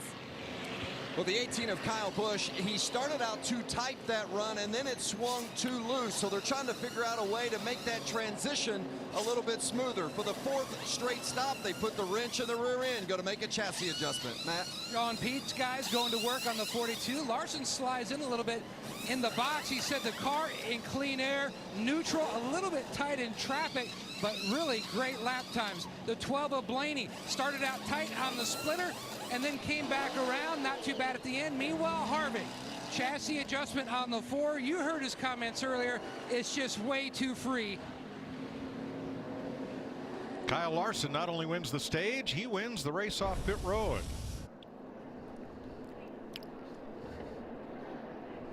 By a car length over Kevin Harvick. Hey, Kyle, this is Jeff up in the booth. You got me? Yeah, I got you. Well, congrats on that stage win. Man, from the back to the front, you've got a heck of a race car, and you're driving the wheels off of it. Tell us what it's like from your perspective. Yeah, our Clover First Data Chevy is fun to drive. It was able to get to the top 10 pretty quick there that first little run, and then have a good restart there that last time, and then good green flag cycle for us, and was able to win the stage. So it was our first stage of the year. Happy about that. Hopefully we can capitalize on it and get a win later. All right, well, thanks for talking to us, and we look forward to some more of those slide jobs. Have a good night. Yeah, thank you. He won 2 stages at Homestead last November. This is the first stage win since then for Kyle Larson. Kyle Larson, your leader, getting ready for stage 3. Let's join Jamie down at the eBay pit box. Well, Mike, during night races, pit crews use different techniques to help them see better during pit stops. You see those lit signboards behind me most teams have, and some of the pit crew members, they wear lights on their helmets. Well, the 2-car, Brad Keselowski, he has a yellow card tonight. He has yellow wheels. That's the Penske way. Well, lug nuts are usually yellow. That makes it very difficult to see, so the team got creative, and they painted all of the lugs pink for every set of tires. I'd like to think it's just for Mother's Day. Oh. Shop every part for every ride at ebay.com/motors. Now, when World Cup coverage starts on Fox, yellow card has a whole different meaning. It does. But, we better wish all the moms a happy Mother's Day tomorrow. And Stevie, Jessica, Sarah, you guys at home, there's some moms here with their kids at the race tonight. Yeah, Michael handed out a bunch of roses in the pre-race, and yep, happy Mother's Day to all the moms and wives out there. And we'll all be home tomorrow. Yeah, I was going to say, it's going to be nice to spend some time with moms or wives and family tomorrow.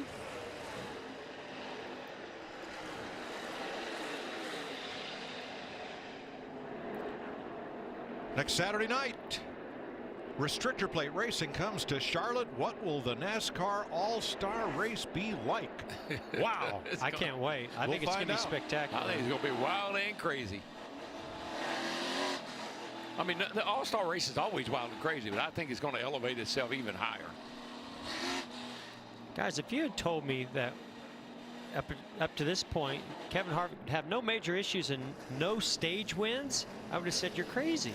I really thought he was going to dominate this race. Agreed. Pace cars in.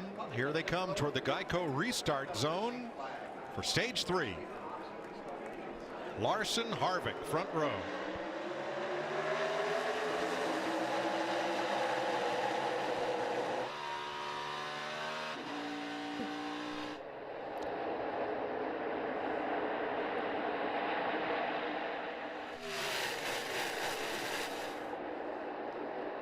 Clint Boyer wound up. No, it's Kurt Busch wound up on the outside that time and gained a bit of ground and dropped underneath Martin Truex. They fight side by side for 6th. Harvick's using a little bit different line up front, trying to get by Larson, and I think right now Mark Truex Jr. is going, wait a minute, is that the 14 or the 41? He's been battling with that black and red car all night long, but it's been Boyer typically. Now it's Kurt Busch. And here comes Boyer, 3 wide. 3 wide, you're in the middle. Don't want to hear that. Still 3 wide. Oh, he shot out there. Good job. All clear, nice work. Oh, the 10 gets real loose. Amarola got real loose on the bottom, getting into 3. Yeah, Amarola had a problem on the restart. He didn't take off, and he got in a bunch of traffic. They were 4 wide for a moment there.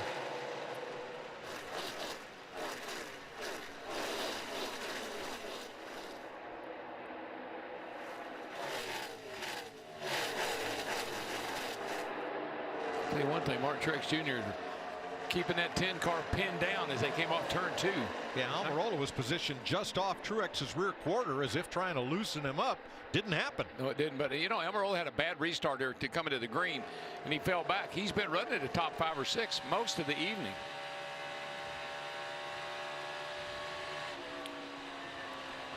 Well, there are no such thing as good vibrations here, are there?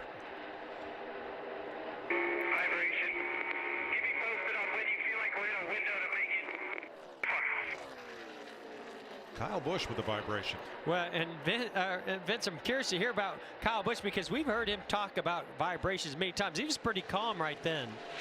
Yeah, you know, certainly not the issue that they had last week at Dover where they had a drivetrain issue. Human error caused that, and of course ended up with a DNF and finished 35th. But that's the first he had mentioned of the vibration. Maybe they didn't get one of the wheels tight. Crew has tires on the wall, but they're still waiting to hear more from Kyle. It's just been amazing to me tonight how many people have complained about vibrations, loose wheels. It's unbelievable. Well, Chase Elliott in the 9 was the other Chevrolet in the top 10 besides Kyle Larson, but now Paul Menard takes that spot. Chase was just a couple of car lengths away from going a lap down at the end of stage 2. Made a good pit stop and rebounded. All these other Chevy teams, including teammate Jamie McMurray to Kyle Larson, have to be scratching their heads going, how is he able to make that Chevrolet so fast? I tell you, sometimes it's the seat. It's the steering wheel, right? Larson leading Harvick by 0.7 of a second. Now, one lap down, David Reagan's in the free pass position ahead of Buescher, Allmendinger, and McDowell. You got some real star power 2 laps down. Suarez, Keselowski, Jimmy Johnson, Matt Kenseth, Casey Kane, all 2 laps down. Mike, you know what's going to happen? In about middle of the season, the Chevrolet boys will get their cars all figured out, and Jimmy Johnson will be singing, "How do you like me now?" How about a Mother's Day is tomorrow? Fox NASCAR, crank it up.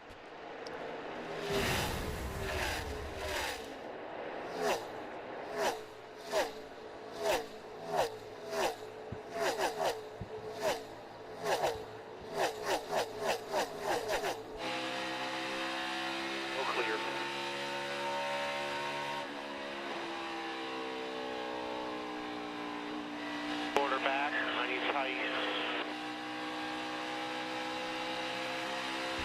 You're all clear. He's not only.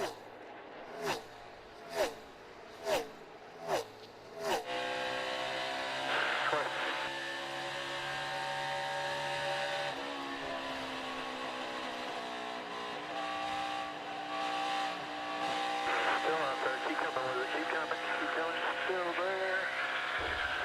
He's so worried about blocking me. Let's go by both of us. Back up forward over the 21. Clear, clear, clear, clear. Clear by 1.5. Clear by 2. There you go, bud.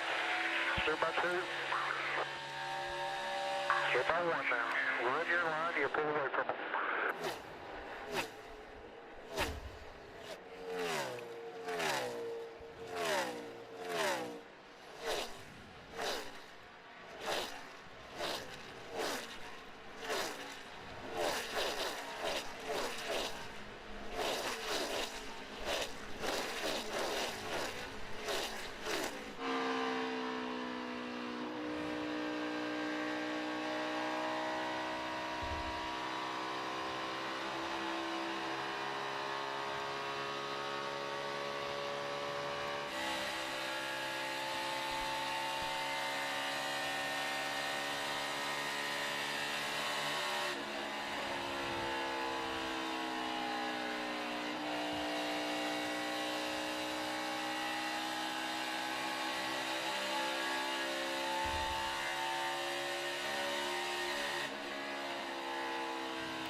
Best in the business, 16 out of 17 years. Best live event audio at the Sports Emmys awarded this week to NASCAR on Fox. Our thanks to everybody that helps brings the sounds of the game home to you. 87 laps to go. Kyle Larson leading Kevin Harvick by a second and Ryan Blaney by 2 seconds. This spectacular 18-time rollover at Daytona is not why we remember Maynard Troyer. He dominated the big money modified races in gorgeous cars he built. Racers wanted copies, he started production. Troyer's asphalt and dirt modified soon became the standard and are still winning today. Thursday, Maynard Troyer passed age 79.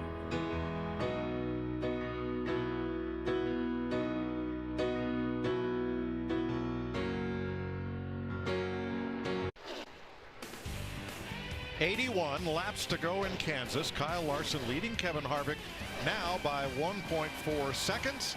Let's have a look at tonight's Credit One Bank ones to watch. Well, I just don't think this guy's shown all that he's capable of tonight. He swept both of these races last year. He's our past champion. I got my eye on Martin Truex Jr. to win this race. Jeff, Eric Almirola has led more laps here at Kansas than any other track, and the only track he has more top 10s in Kansas is Talladega. He may not win this race, but I bet you he adds to that top 10 list tonight. Larry, I hate to do this to you guys. I would take the 4 against the field, but he's got 2 wins on a mile and a half. He's been runner-up on the other 2. 4-car, no-brainer. My guy is giving it all he's got. He's leading the race and he's driving away. I'm taking Kyle Larson not because where he is right now, but how he got there. He raced from the back of the pack, running faster lap times than everyone all race long. That's going to continue, and Larson takes that beautiful number 42 to victory lane. I don't think so. Ryan Blaney started on the front row. This is where he made his Cup debut. It's one of his favorite racetracks due to all the on-throttle time. I think the 12 is just one adjustment away from victory lane.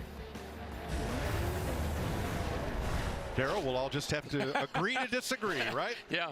Well, if he can make the right adjustment, you might be right. He's been fast all night. We know that. Can you tell anybody tell Michael had first pick? No. I don't know where that mythical golden horseshoe went, but there is a 4-leaf clover on the front of Kyle Larson's car. There sure is.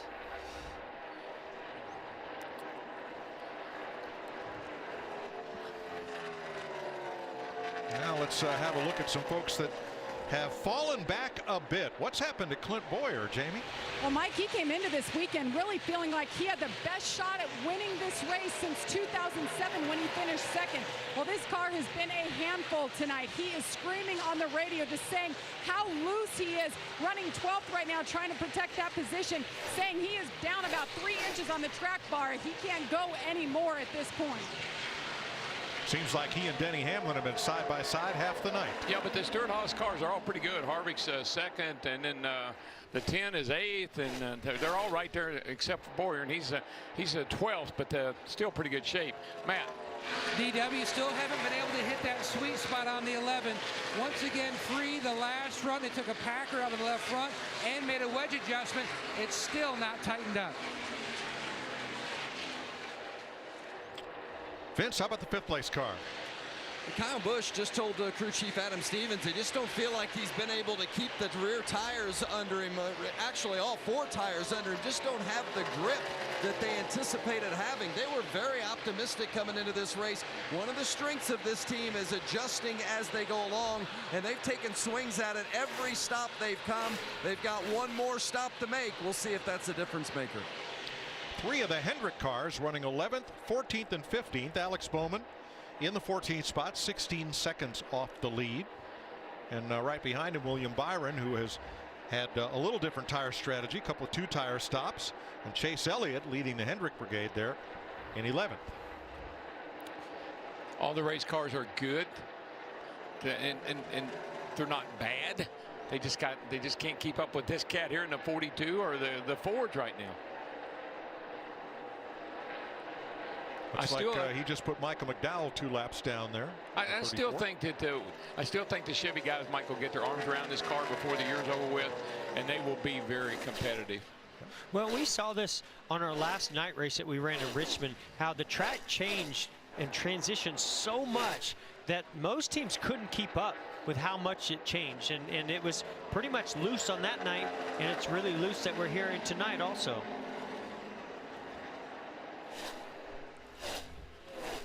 Been 10 races on mile-and-a-half track since Chevrolet last went to victory lane. And Larry, to Jeff's point, how much of what we are seeing tonight in this transition to darkness are we going to see in the 600-mile race at Charlotte that we're going to have in 2 weeks? Well, and it starts a lot earlier in the day, Mike, and it's going to end later at night. And yeah, we always talk about it's almost like you break that thing down into 100-lap runs, and honestly, that's going to be the stage lengths. We'll have 4 stages there, 100 laps apiece, and yeah, you really have to go back to that notebook.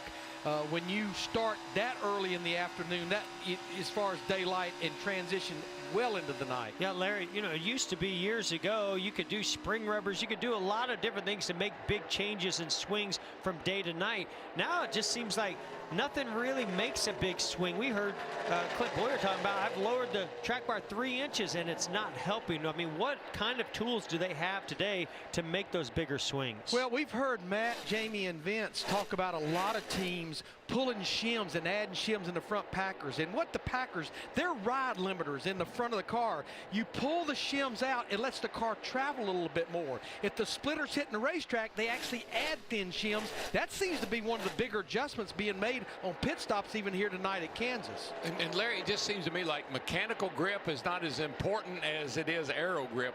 And that seems like everybody just focuses on aero grip all the time. Yep. Well, they found Eric Almirola some clean air to run in. Now he's trying to hold off his teammate, Kurt Busch. Thanks to Kurt and the 41 team for these views from our Fox Visor cam. Heading into the All-Star race, don't forget to vote for your favorite driver. All-Star weekend is next weekend. And you know, something I was just thinking about, and just kind of dawned on me, the 42 has Hendrick engines under the hood. So I'd say that that eliminates one of the things that you would question. Yep. I don't think it's horsepower. Here's Eric Jones running in 9th, part of that battle for 7th. Looking back from Kurt Busch.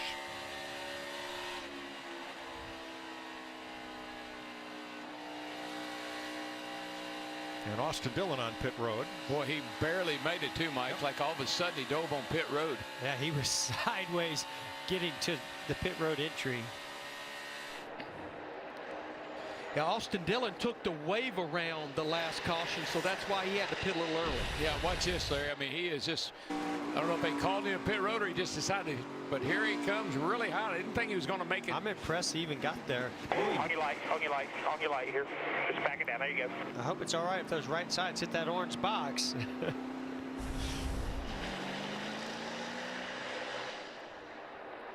Eric Jones going for 8th.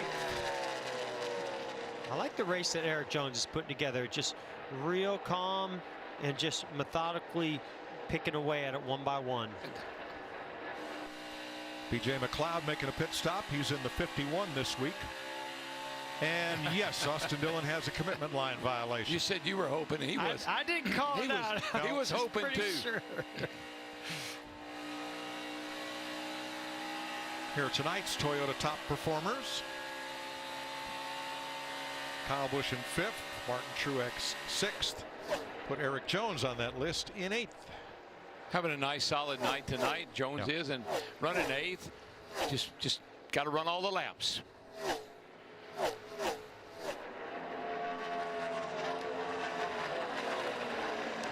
Mike, what's going to be interesting here is we are at lap 202, 203. The window opens here to make it to the end in about the next 4 or 5 laps. But we went back racing at 100 to go. I think what they'll do with this stage is split it right down the middle. But I think when you look right here, anywhere between lap 205 and lap 215, that's when we'll start to see those green flag pit stops. Until then, Kyle Larson keeps picking him up, putting him down. He's now 3.5 up on Kevin Harvick. Clint Boyer, the hometown hero, currently running in 13th. How about a quick word from Duracell? This is the #1 trusted brand. Well, you heard Jamie talking about Clint Boyer and his 14 car and not really having the car he wants tonight. But we're going to take a look at Clint, his crew chief Michael Bugaravich, and his 14 team. This is their second full season together. And remember, at Martinsville back in late March, he helped Clint break that 190 race winless streak with that win at Martinsville. Already after 11 races, they have 3 top 5s, 7 top 10s, currently 5th in the points. And Michael Bugaravich was Tony Stewart's crew chief in Tony's last year in 2016 when we won that final race at Sonoma in June. He was also the race engineer on the 4 team with Rodney Childress and Kevin Harvick when they won the Cup Championship back in 2014. DW said it earlier, this is Clint's home track. He said he'd rather win here than win the Daytona 500, something he has never done before, winning a race at Kansas in the Cup Series. I just like saying his crew chief's name, Bugaravich. It's a cool name. Well, that's a couple of big winless streaks that Mike Bugga had broken, including Tony Stewart's. That was 84 races when he went to victory lane at Sonoma with Mike. I think this crowd would go nuts if Clint Boyer won this race. Hometown guy, something really special about being able to win in your home state. Well, I think, Jeff, it's just that the fans all here know that how important this race is to someone like Clint Boyer or Jamie McMurray. They live in this near the racetrack. They used to go by here. They saw this track being built. They want to win here worse than anywhere. So that raises an interesting question, Jeff. Which was bigger for you, winning at Sonoma or Indianapolis? Well, I mean, you had a couple of hometowns. Yeah, no, listen, there was nothing bigger for me than that inaugural Brickyard 400. I grew up as a kid dreaming about racing in Indianapolis, and yes, I lived in Indiana for a good period of time. Yep. But it also felt really good to win in California. Certainly. There's Matt Kenseth. He has now gone 3 down to race leader Kyle Larson. The free pass position is David Reagan. He and Chris Buescher are the only cars 1 lap down. Micah McDowell pitting here at lap 208 with 59 to go. That should carry him the rest of the way. Eric Jones in 8th place there.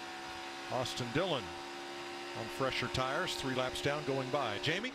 And DW, you've mentioned it a couple times tonight about Eric Jones. In his 3 previous starts here, he spun in all of them. So the goal was simply don't spin. Second goal, let's finish top 10. They have been preaching to him all night. Don't do what everybody else is doing around you. Do what the car is allowing you to do. Back up the corner, brake less, let the car roll through the middle more often. He has been listening really well. He's saying he's a little bit freed basically throughout the night, but he's doing a nice job keeping it within the top 10. Good stuff, Jamie. Thanks, Jamie. Is Eric Jones your favorite driver? How about Bubba Wallace? Who do you want to vote for to put into the NASCAR All-Star race? You can vote now, NASCAR.com/fan vote. You can vote once per day. If you share your vote on Facebook or Twitter, it counts twice. Really liked what Jamie was referring to there. As a rookie driver, a lot of times you want to push the issue. You want to control the situation, and you typically get yourself in a lot of trouble by trying to do that and force that car to turn when you want it to turn, or rotate when you pick up the throttle. And that's usually when the car snaps around on you. You get a year or 2 under your belt. That's what the veterans do so well. They know how to put the car right there and just get the most out of it and work on it throughout the night. Yeah, I think the big thing that rookies have to learn is it's not all on you. You got a crew, you got people that can help you. Let them help you. Let me help you. Guys, I want to give a shout out to Ricky Stenhouse Jr. He's still on the lead lap. We talked about Matt Kenseth. He's fallen off the pace by 3 laps. This is a talented young racer, and I know he welcomed Matt Kenseth to that team with open arms because he said, if it's going to make me better, I'm all for it. This team will improve with Matt Kenseth there, but just keep your eye on Ricky Stenhouse Jr. He can get the job done. Thanks, Michael. Couple of the Toyotas in, Daniel Suarez and Eric Jones. And pit road's open. You can make it from here, and now it's about to become a busy place. Kurt Busch is in along with Paul Menard. Jamie. And Kurt Busch, Clint Boyer all saying their car handling has gone away. Clint Boyer more specifically, he is so mad. He said the romance has gone away. He wants some changes. He's on the left-hand side, air pressure and 4 tires. Brian Newman's in. Clint Boyer, as you mentioned. Here comes Harvick down pit road, surrendering a top 3 spot to do so. Long run all the way down to pit stall number 1. Matt. Car almost fenced it at one point for Harvick. It stepped out so much. You can see the wrench going in the back window. Shrek, Mike Morneau from Maine, Oxford, Maine, going to make that adjustment for Harvick, trying to tighten him up. Meanwhile, the 42 of Kyle Larson, he's making his way. He had 2 different plans, if it was going to be a short run or a long run. He says the car in traffic is a lot tighter, but able to manage it. Air pressure change on that 42 as he slides to a stop. You can see the wrench going to go in the back window. Coach Sean Pete's boys doing a great job tonight on that 42. Solid all the way over to the left side. Price and Roberts. Meanwhile, the 12 is in. Going around to the left side. Blaney was saying that his car, not bad, but he was hoping for a chassis adjustment because it had gotten too free at the end. Meanwhile, the 22, there he is, Joey Logano, 2 wins here, but both in the fall races. Snug in the center, Vince. The 18 of Kyle Busch on pit road now coming to the box. Kyle's just been baffled about the way the car has been handling. Too loose into the center, but then when he uses the track bar to help his entry, it affects negatively the center off. So they just haven't been able to find the balance on the 18. Going to take another swing at it, Matt. Just not the night that Martin Truex had expected. Remember, last year, he swept Kansas. One of 2 guys only to score top 5 finishes. He's been fighting tight all night long. They've taken big swings at it. Another one here. Michael, how did you know that Ricky Stenhouse was going to lead this race? You called it. Oh, yeah, that's a nice move by Brian Patty. And watch that cat, too. He will always go outside the box, and he's outside of it right now. We'll see how this pays off. Well, he and Jimmy Johnson are the only 2 of the top 20 who have not pitted. A lot of cars showing a lot of heat in the right front as they stopped and made their pit stops. Yeah, that's just a piece of rubber to get caught in there on the brake rotor and they catch on fire. And as soon as he takes off, it'll go out, but it's fun to look at. From here. Fun if that's not your car. From here. Yeah, as a driver, you have no idea that ever happened, thankfully. Brian Petty right there. He's Stenhouse's crew chief. And let me tell you, you want to roll some dice? That cat will roll some dice with you. And DW, he has lapped right now by staying out all the way. There's only 9 drivers on the lead lap, and he can go about another 8 to 9 laps if they wanted to run this fuel run out. They've already committed. I'd say that's what they're going to have to do. Go ahead and run these next 8 or 9 laps. Well, Austin Dillon tried that strategy earlier. It did not work out well for him. About 8 to 10 laps later, he was on pit road and fell off the lead lap. Now, Ryan Blaney during the pit stop cycle moved up to 3rd place, leapfrogging Harvick. A little better pit stop. Yeah, I mean, I don't know if the 4 just had issues, but the 42 really yarded the 4 car of Kevin Harvick on this sequence, and that 12 car was able to get ahead of the 4. So, big advantage to those guys through that. We've not had a caution flag except for the end of stages and the competition caution. We've also not have a car fall out of this race. And this race, we had 15 cautions here last year. Tonight we've had 3. None of them for cause. No. But yeah, you're right.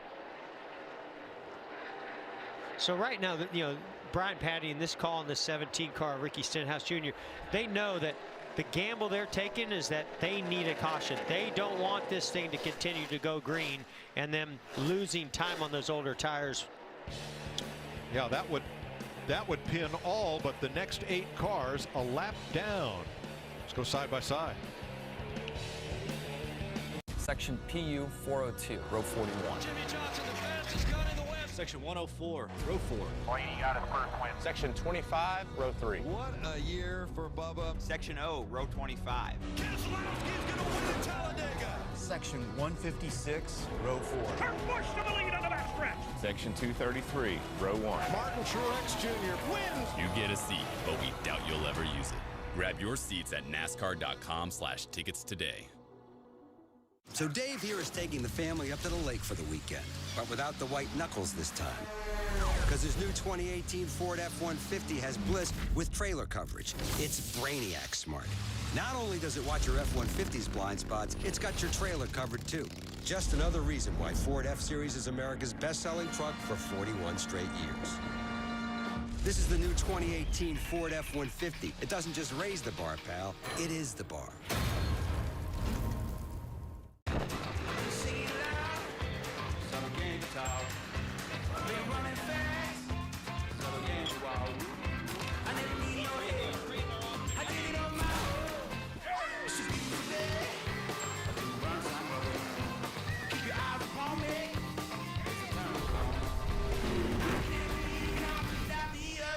While cars, tracks, and drivers may change, the smooth citrus taste that drives us remains the same.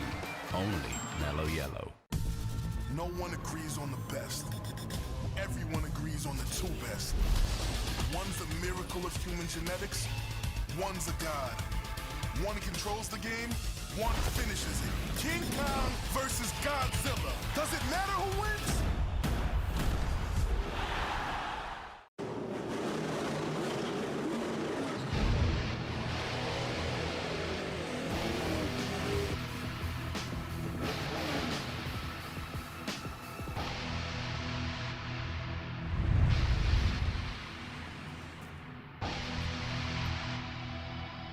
$1 million in cash up for grabs.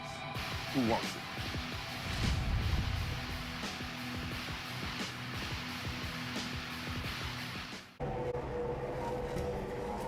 NASCAR on FS1 Live from Kansas Speedway, and an interesting race with a gamble. Ricky Stenhouse Jr. in the 17 Jack Roush Ford has the lead with 42 laps to go. Michael Waltrip, Chris Myers, but how long will that lead last? He can't run but about 5 or 6 more laps, if that, Chris. I think he's coming in right now. Those tires are worn, and he's low on fuel. Yeah, and the average speed of this race, so we're at a record pace for this particular race here in Kansas, just over 145 miles per hour, and this will put Kyle Larson back in the lead.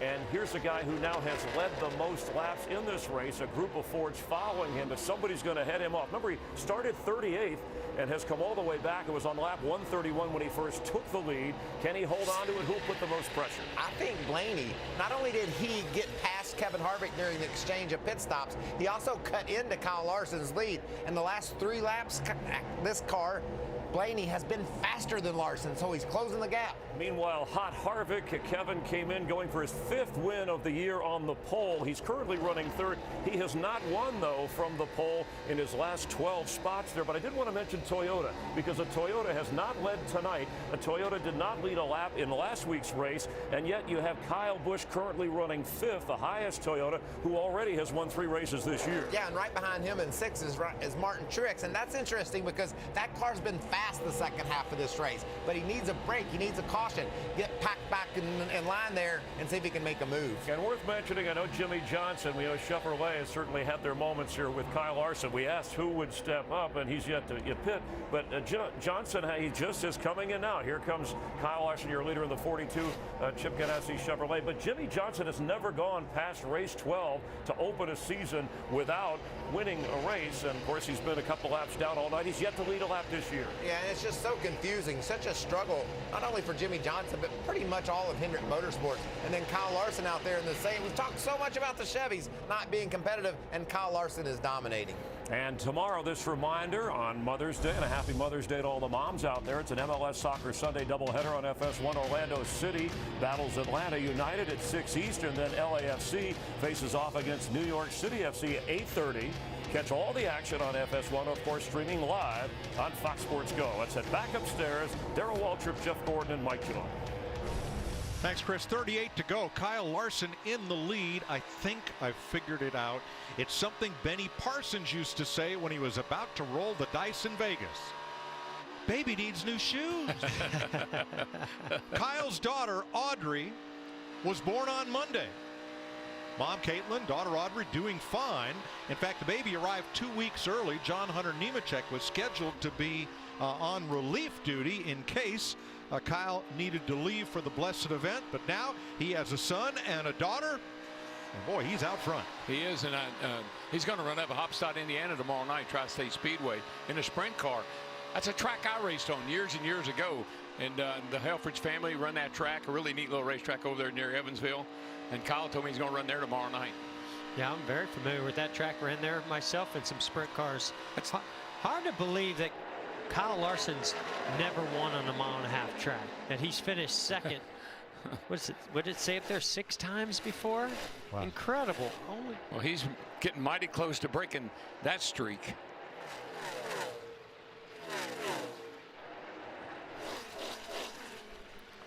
Well, Larry, 35 laps to go. What have you got? Well, there's only one driver that's probably going to enjoy listening to Larry McDaddy's race trends here for Kansas.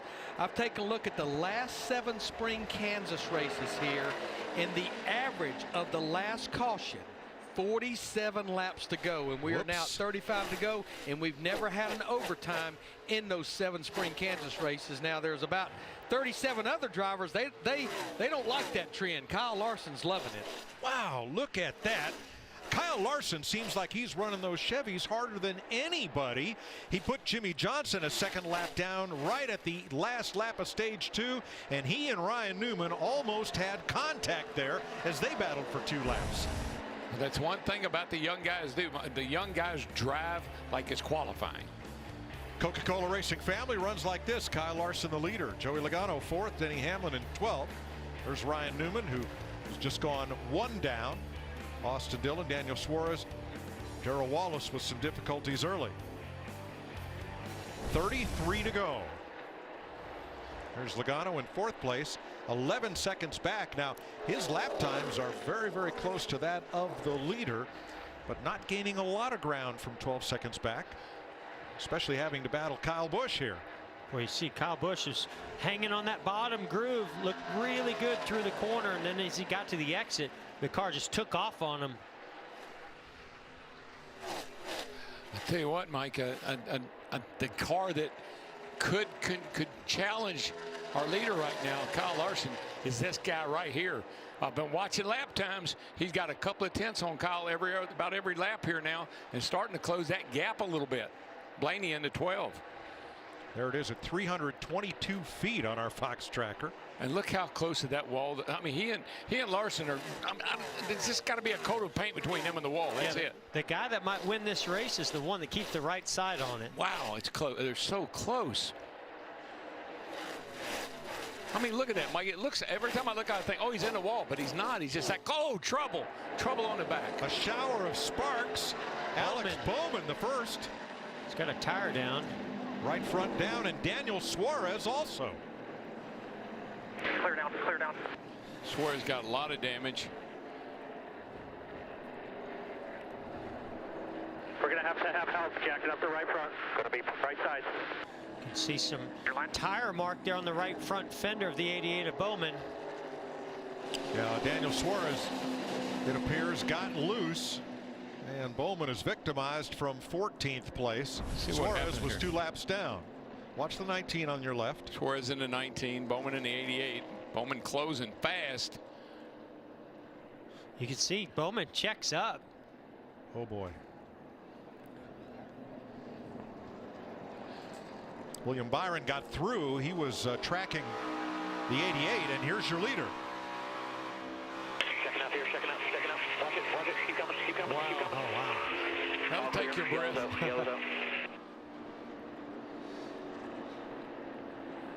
That's 3 of the 4 Hendrick cars have had some issues tonight. Not necessarily of their own making. No, but Mike, this will change everything. This pit stop, what happens on this restart, is going to change the outcome of this race. Yeah, we've seen where track position has meant so much to controlling the start. And when you can control the start, you have a great chance at winning this race. Larry, any questions here? Well, the only question I would have is what is Brian Patty and Ricky Stenhouse Jr. going to do, because they had only run 10 laps on their 4 tires. I think for everyone else, it's going to be 4 tires, but I bet the house Brian Patty's going to roll the dice and do something maybe just rights here.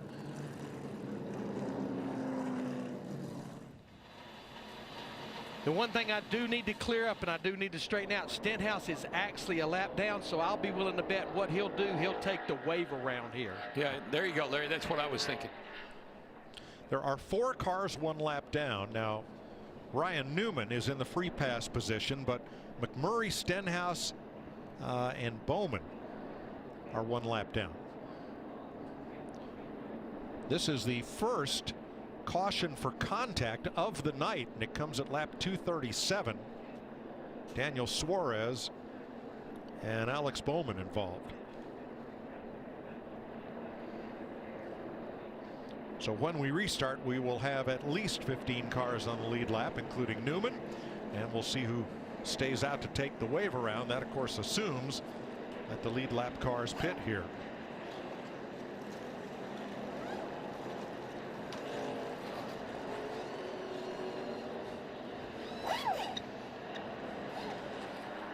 Well, as you said, this will be the money stop. Oh, yeah, sure will.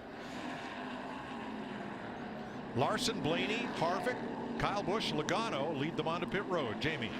Eric Almirola has been top 10 all night, says he needs rear grip without hurting the turn. He'd like the air pressure adjustment last stop. That's what they just did this time. It'll be 4 tires. Vince? Well, the 18 of Kyle Busch, the loosest he's been all night, so they got to give him something to snug him up for this 26-lap run approximately. Kyle says, don't worry about gaining me spots on pit road. Let's just fix the car and let me go to work. We'll see what they can do, Matt. This is what the situation these guys live for. Right side tires already on Larson. He's away. He said he was a little bit free as he passes the 12 near the end of that run. For the short run, possible air pressure change, and they did that. Meanwhile, for the 4 of Harvick, he needed to be a little bit more freer at the beginning. Just didn't have any turn at the beginning of the run. Kyle Larson handily leads the race off pit road. Sparks fly on a Saturday night in the KC Masterpiece 400.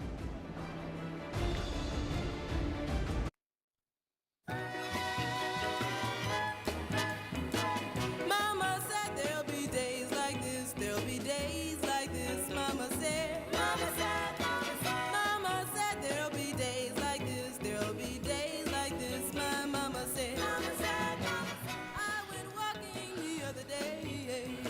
Look at all those wave around cars. They have to feel. They're trying to get home for Mother's Day. Yeah, they're in a hurry. And they better hurry up. 19 wave arounds. Most importantly, Jamie McMurray and Ricky Stenhouse take a wave around back onto the lead lap.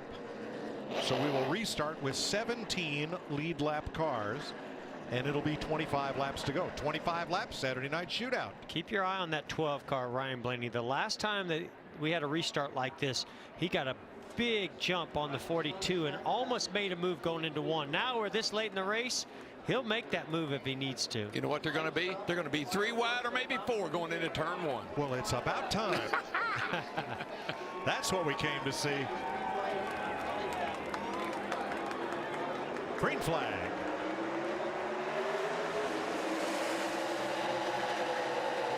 .42 Larson had to move down to block that move by the 12. Boy, the 12's pushing him into turn 1. But look at Harvick on the outside. He's got a lot of steam coming. Oh, he's going to get to the outside of Larson. Blaney got loose. Way loose. Larson, a little side draft off Harvick, who fights right back on the outside. Boy, these two guys better. I can't help but remember California when you see these two guys banging into each other. Yeah, no love lost and here. Logano. And Logano is right there with him. Larson knows how important it is. He cannot give this up, or he's going to. I think he's going to lose give second. Up a lot more than just the win. To Logano. Yeah. Goes back to 3rd. Wow. I think, what was that statistic y'all had a minute ago about Larson? 7 times he'd been passed for the win and 6 times on the final 7 laps.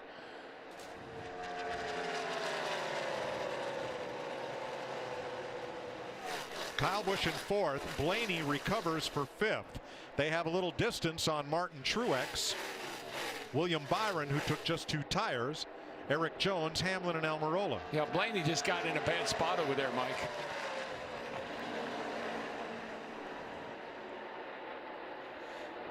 Well, our 5-hour energy big move of the race has to be that restart. Well, I think Larson's going to be kicking himself for maybe not taking that outside lane. Got a great push from the 12 car. But watch this 4 car Kevin Harvick right here.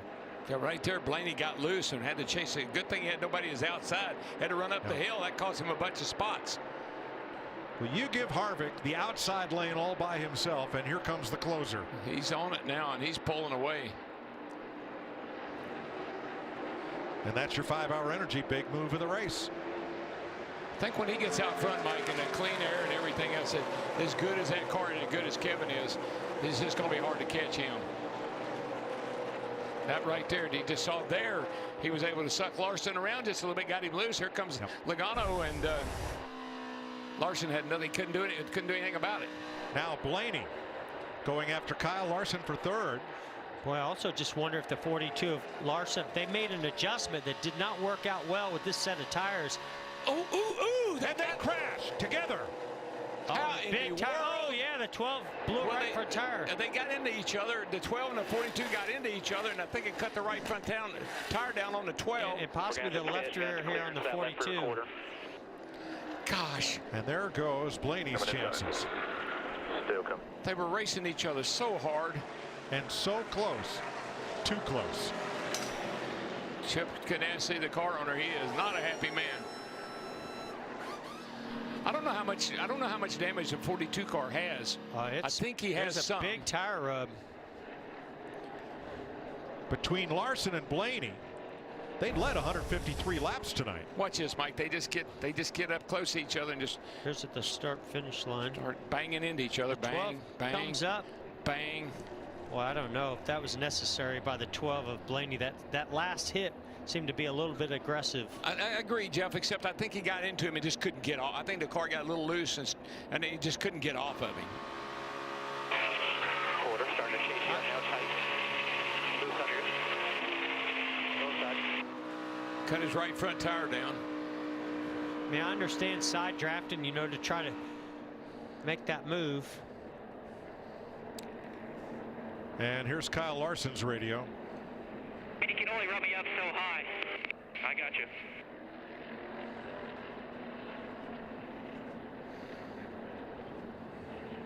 Yeah, I just feel it's just a little too aggressive of the 12. Michael, what do you think? It just looked like to me that Kyle moved down because he didn't like the way Blaney was racing him, and Blaney didn't like that. And he made contact with Larson and blew his right front tire out. Blaney to the garage. Pit road is open. Vince.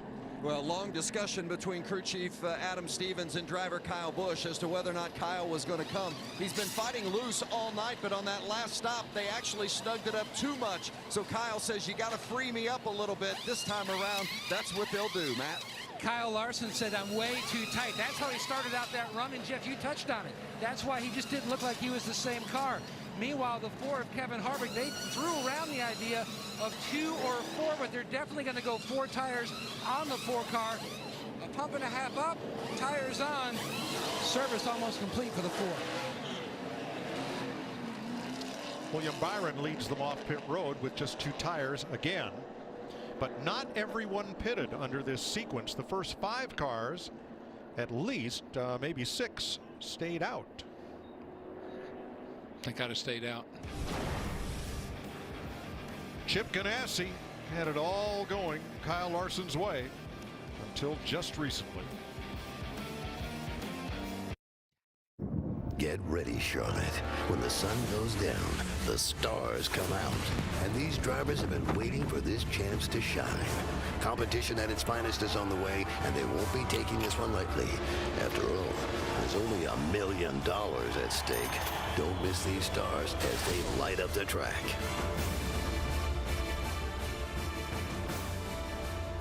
Now watch Kyle Larson's pit stop. The driver goes when the jack drops. Unfortunately, well, I don't understand why the tire changer dropped the gun on the ground. When he dropped the gun on the ground, I think that was a signal to the jackman that the lugs were on. He went back to the lug nuts. I think he was pulling on the. I think he was trying to pull that quarter panel. He laid his gun down to get hold of that quarter panel to pull it out. The jackman didn't realize what he was doing. Oh, man. And you know, that could have been on the radio, maybe the crew chief or somebody saying, pull out that fender, pull out that fender, right. when it looked like the tire carrier was kind of already taking care of that, and the tire changer went to assist. Yeah. So Kyle Larson had to come back in to tighten lugs, as did Eric Almirola in the number 10. Now the drivers who stayed out and did not pit: Joey Logano, Martin Truex, Eric Jones, Denny Hamlin, Ryan Newman, and Chase Elliott. Here's Logano's team. Oh, what is happening today? Besides, like on the front row, besides the lineup that was just there. I think we can do whatever one you feel most comfortable with, buddy. I'm pretty comfortable with either one, but whatever you feel best with, man. TJ Major, spotter for Joey Logano. Yep. He chose the inside against Martin Truex. It'll be 15 laps to go. Whole new cast of characters up front. Let's see how it plays out. We're back under green. Truex going for 3 in a row here. He's on the front row. Side drive. Look at Eric Jones taking 3 wide to Logano. I think the advantage is going to go to the 78 here on the outside. Here's the leader. Clear. Chase Elliott coming hard on the outside. Got a good run, but got right up against the back of Newman and no further. As they head off into 3, Elliott to the bottom this time. Harvick upstairs. Boy, he is, and he is right up against that wall, but he made the pass. Oh, trouble. Hard, and the wall goes William Byron. Byron noses in. Oh, Byron went in hard. Oh. Matt Kenseth piled into Byron right to the 14 car right at the end there. 24 sitting down here on fire. 37, the 1. That was a huge wreck.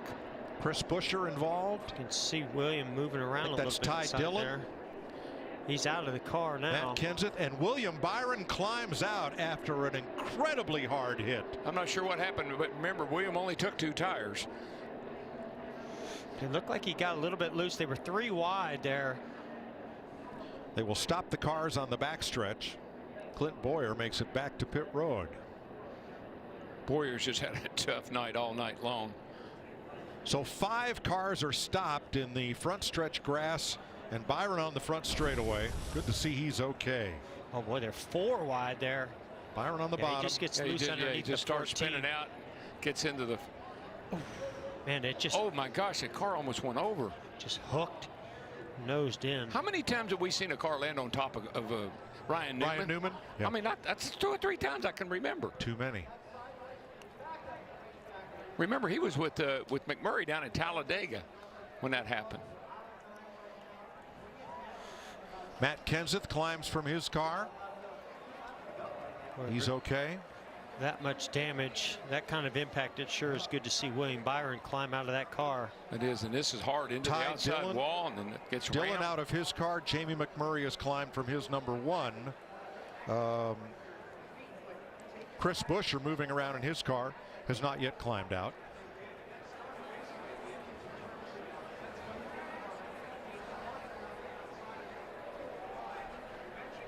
Huge impact.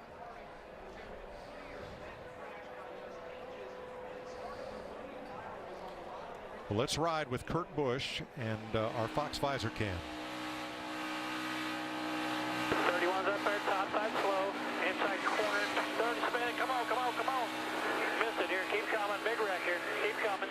Boy, amazing views and amazing job getting through there. The middle one, very top. Wrecking up ahead, keep it low. All the way on the ethers.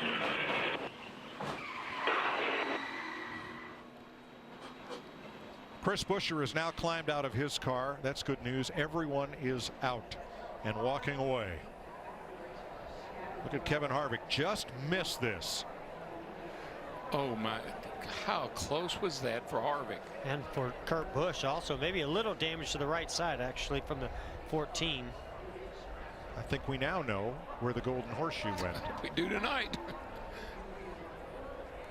Jimmy Johnson going by, down in the grass. It's a huge wreck with all this happening in front of the field, so it involves a lot of cars. Chris Buescher, Jeff, I wonder, did Byron having just 2 fresh tires play into this perhaps? It's certainly possible, but I mean, they went down in the corner 3 and 4 wide, and there's just no give at this point. You're pushing as hard as you can. You can see Byron comes up off that white line a little bit and is sliding, trying to save it. I think it finally hooks. I think the 14 being on his outside. Oh, that didn't help at all. It just pulled him around. But he only had 2 tires, so you're already at a disadvantage, and then you get pulled around. Stenhouse made a nice move to get through there. Bowman also. Jimmy Johnson. And, Austin Dillon on the outside. You see Kenseth come in right at the end. Yep. With that 24, though, it took a hard lick into that outside wall. There's William Byron. He's fine. Yeah, every driver involved whose cars came to rest on the grass or on the asphalt here has walked away.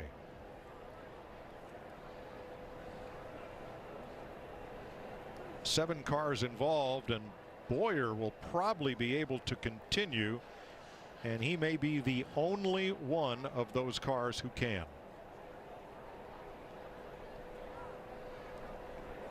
Red flag is out. Lap 253 complete. Let's go back to the previous caution. Just 6 laps earlier, Kyle Larson and Ryan Blaney.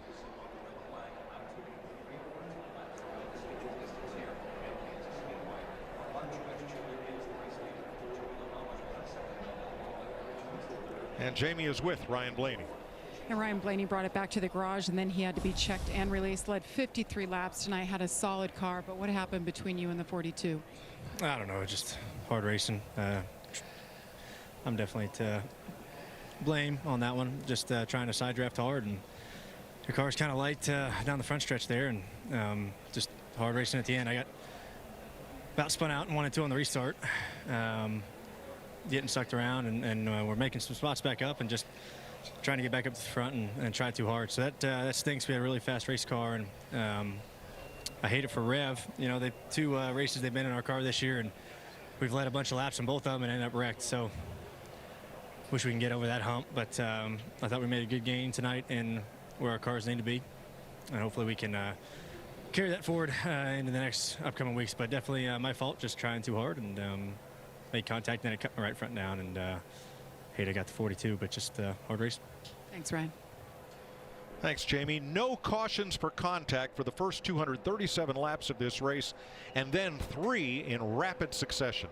And it's just about ramping up the intensity of the race. Now you're getting down to the end. Every split-second decision you make matters, and you're not going to lift. You're going to make more contact. You're going to take it 3 wide when before you were checking up and not taking that risk. Now it's full-on risk to try to win the race or get 5th or whatever that position may be. Yeah, you just take less, Mike. That's what it amounts to.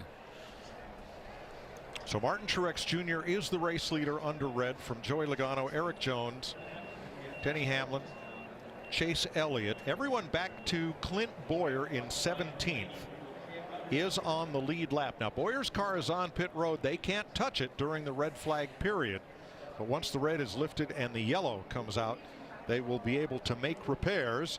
They can look at it and evaluate it, but the officials are right there on the scene to make sure that no repairs are made under the red flag. Let's get a recap from Chris and Michael. Yeah, Mike, if we go back to the start of this race, it was the front row of Fords with Harvick on the pole. But Ryan Blaney wins stage 1, holding off red-hot Kevin Harvick, going for his 5th win of the season. 3rd stage win. Kyle Larson then winning stage 2, his 1st stage victory of the season. We kind of had a series of changes. 30 laps to go. That's what Mike was just talking about. That's when the cautions came out for activity on the track. And Jeff nailed it. You're just not going to give an inch anymore. You can see Harvick racing really hard with Larson there. Larson gets loose off the turn, and here comes Blaney with a run. Right there, he tried to side draft and ran into him, wrecked himself. And big of Blaney moments ago to admit, hey, that's on me. You get frustrated, you're in a position, you're not going to let it go. And you're just sitting there battling. You want everything you can get. And then this one with a few laps, the reason we're under the red flag, with 14 laps to go, 7 cars involved, and the 24 of William Byron. The fact that he was able to walk away from this Amazing. Check this Monster Energy visor cam out as Kurt Busch comes through this track. This is an amazing shot. Watch the 24 go into the wall and watch everything that Kurt sees.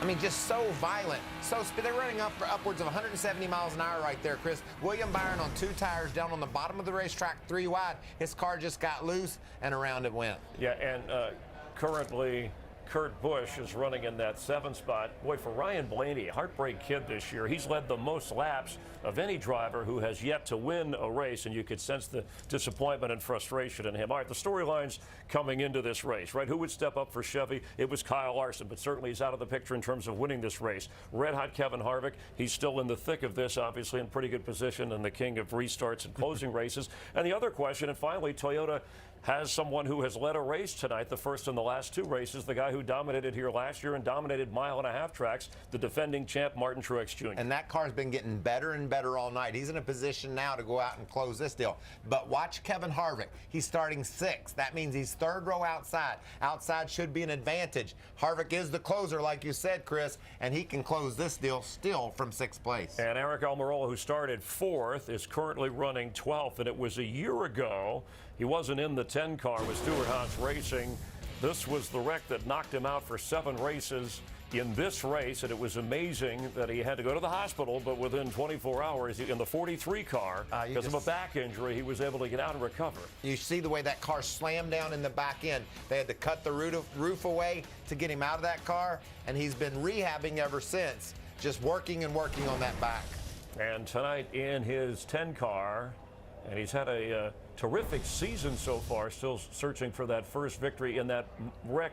As we look from above moments ago with 14 laps to go, the one involving William Byron. Watch for the 10 car as he survived that to be 12th. Let's check in, though, with William Byron, who's standing by with Jamie Little. And William has been checked and released. First off, big hit, William. Are you okay? Yeah, that one hurt really bad, but I'm fine. We took 2 tires there and just didn't have couldn't get it turned on the bottom, and then got sucked around at the last minute.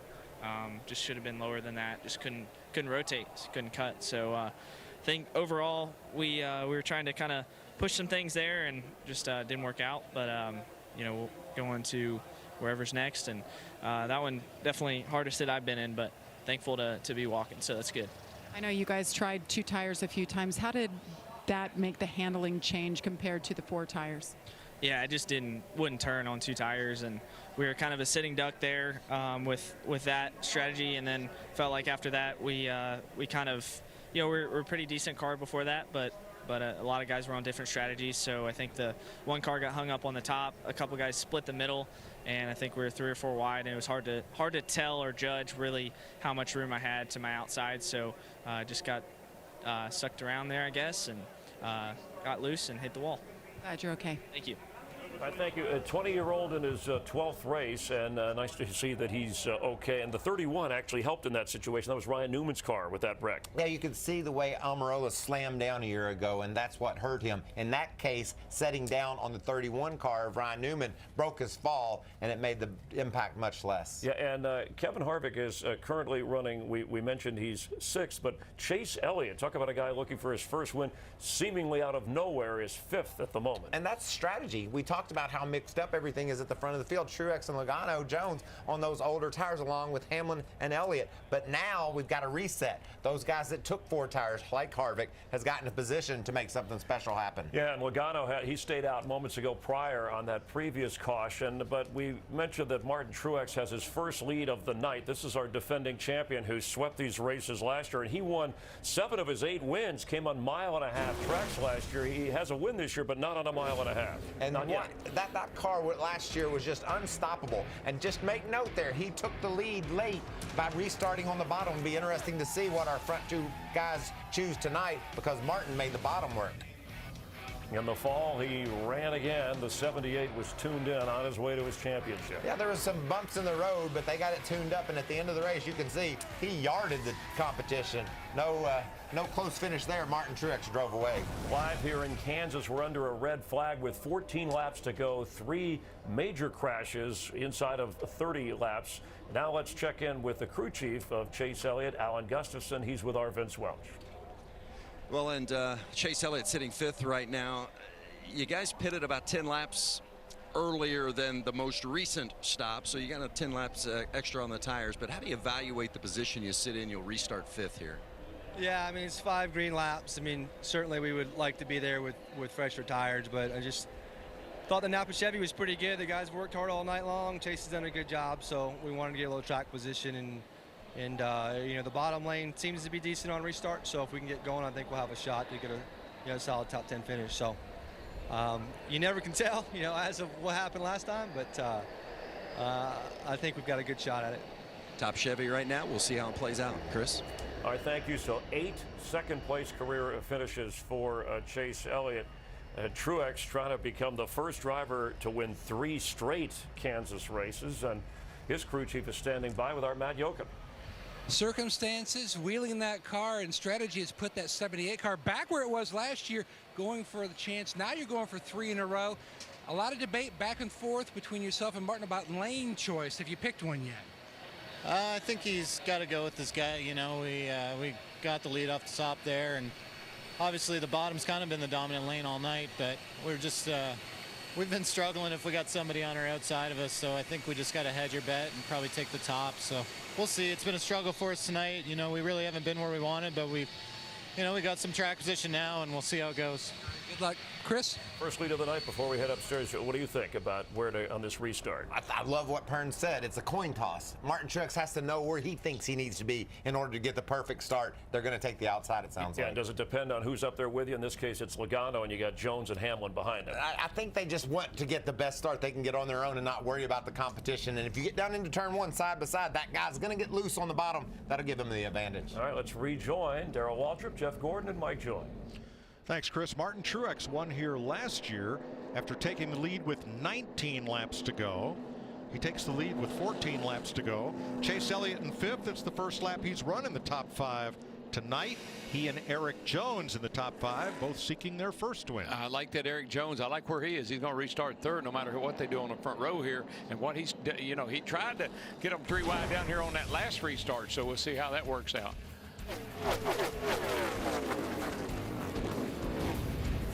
All that damage. In the space of 7 laps, half a dozen contenders fall out of the race.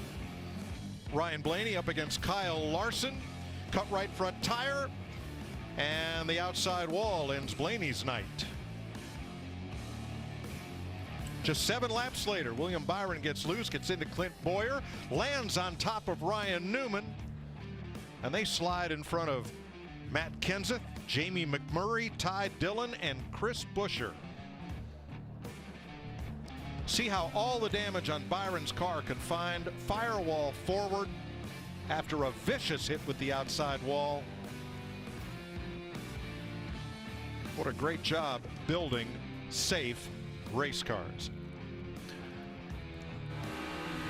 Here's your Monster Energy visor cam. Kurt Busch got a very up-close view of that,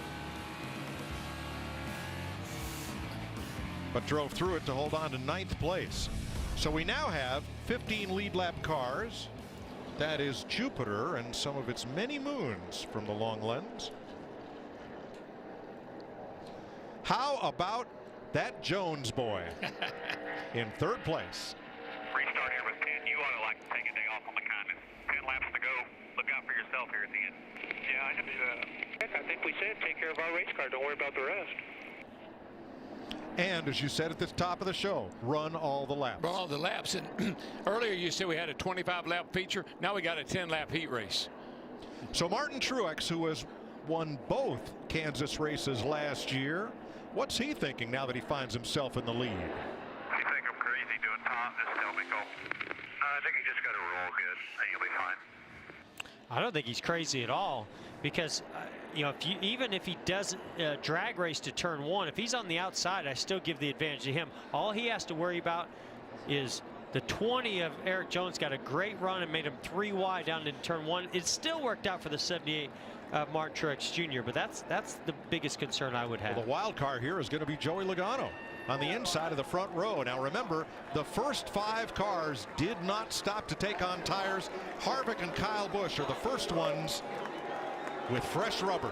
It'll be 9 to go. 20 forces at 22 up the hill. I don't think I have to worry about it because yikes. Yeah, that actually helped the 78. It did. The 78 was able to get away right there. Here comes Harvick. Yeah. Well, Harvick's got those 4 tires, and he's gonna take that outside. Got a head of steam down the back. Got nowhere to go. He'll have somewhere to go here. Just give me a second. Oh, he's going to move right to second. Yeah. I think it's just a matter of time before he can get to the 78. He has just so much more grip than the other guys do. Get up.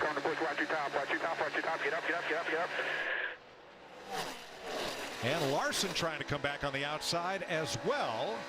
Back at 8th place, gunning for 7th. Well, I tell you and what, gets it. Harvey's going to have to hustle, Mike, to get up there to the 78. I know he's got better tires, but that 78's got a pretty comfortable little lead right here. He better get there before Kyle Larson does. Kyle Larson's coming too. He's got 4 tires. I'm not sure we're done with cautions either. Here's one, turn 4. Well, they saved it. Yeah, but boy, a lot of smoke and flames back there at Alex Bowman. Meanwhile, up toward the front, 3rd place.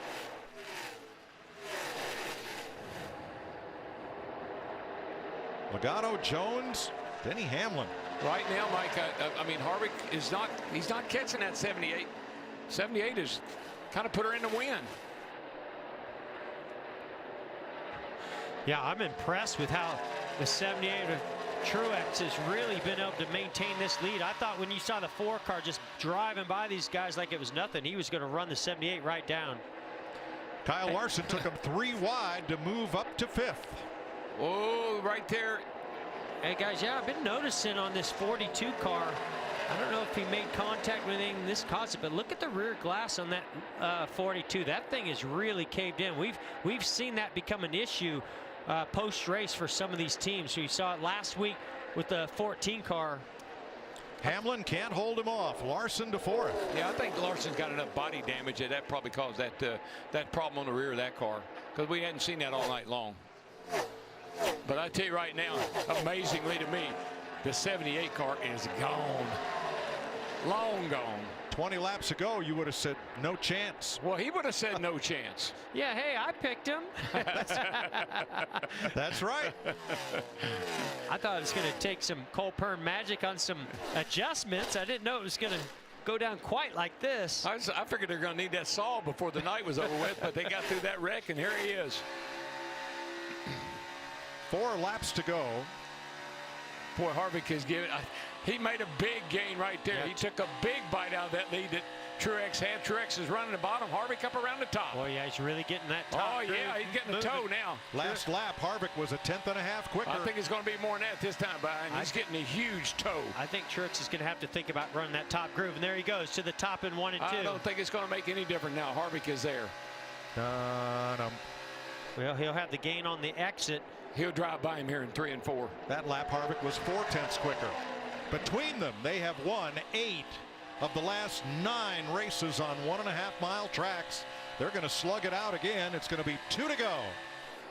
Mike, you know, excuse me, you know, we're always talking about you can catch him, but you can't pass him.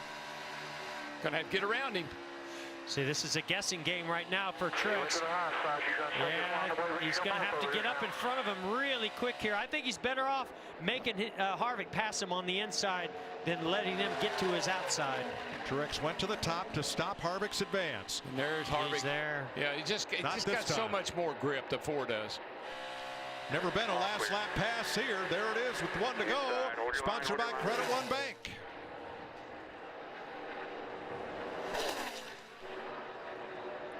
It ain't over yet, but it's going to be over. You're all good, man. Hit your mark. Harvick is just so good off the top of turn 2. Gets that run into 3. Truex will have one more shot, and here he comes on the bottom. Missed it by that much. Kevin Harvick wins in Kansas.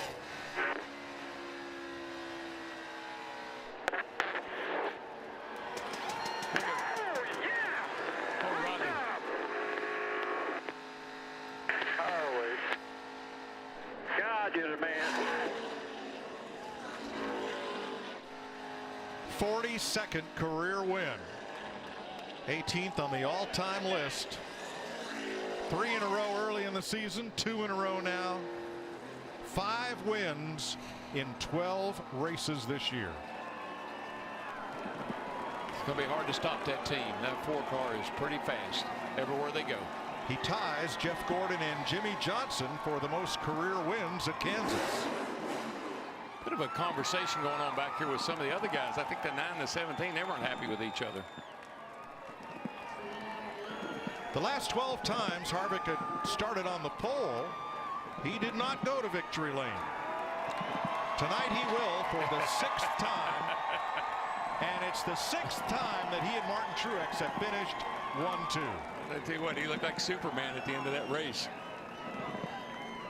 That was pretty impressive.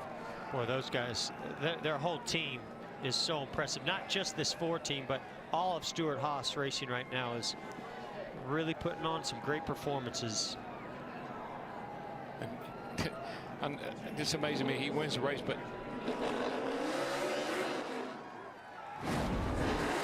Kevin Harvick taking home the checkered flag as tonight's Sunoco fueling victory.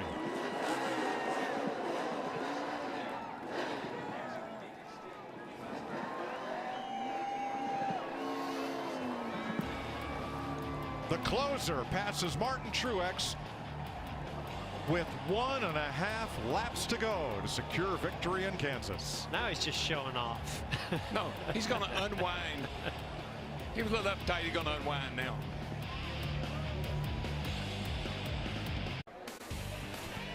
Kevin Harvick gets his 14th career 1.5 mile win and does it from the pole. Crazy night at the end.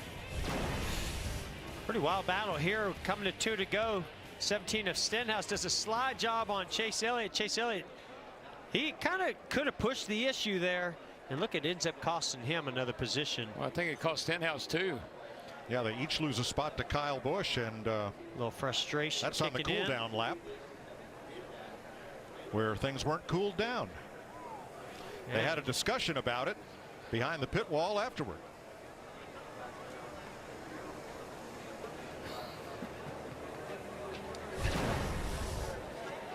Kevin Harvick on a roll to a familiar place, victory lane. Vince Welch is there. It's getting to be old hat for Kevin Harvick. 5th time this season in victory lane.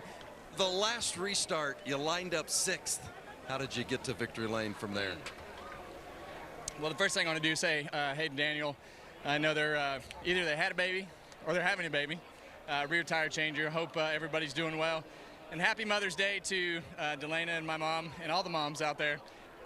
But man, that was wild last few laps. And you know, I think as you look at the end of the race there, I was really tight on the bottom. So I just started driving it up top. I said, I'm either going to drive in the wall or win this race, and started working and made up a bunch of ground. But finally got to victory lane. I'm excited. Can you tell? I can't tell, yeah. I'm out of breath. I was so pumped to hear those fans screaming and yelling and have a great race with everything that. Because there was a time you weren't happy with the car at all. When did it turn? Still wasn't really happy with it. I think we can make it a lot better when we come back, but came down to restarts there at the end and finally got Busch Light into victory lane. Just have to thank everybody on our Busch Light Ford.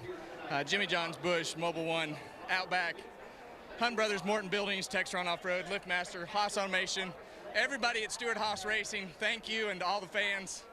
We just appreciate you watching. So, man, that was a heck of a race. Enjoy your Sunday off. Thank you. Kevin Harvick, the winner.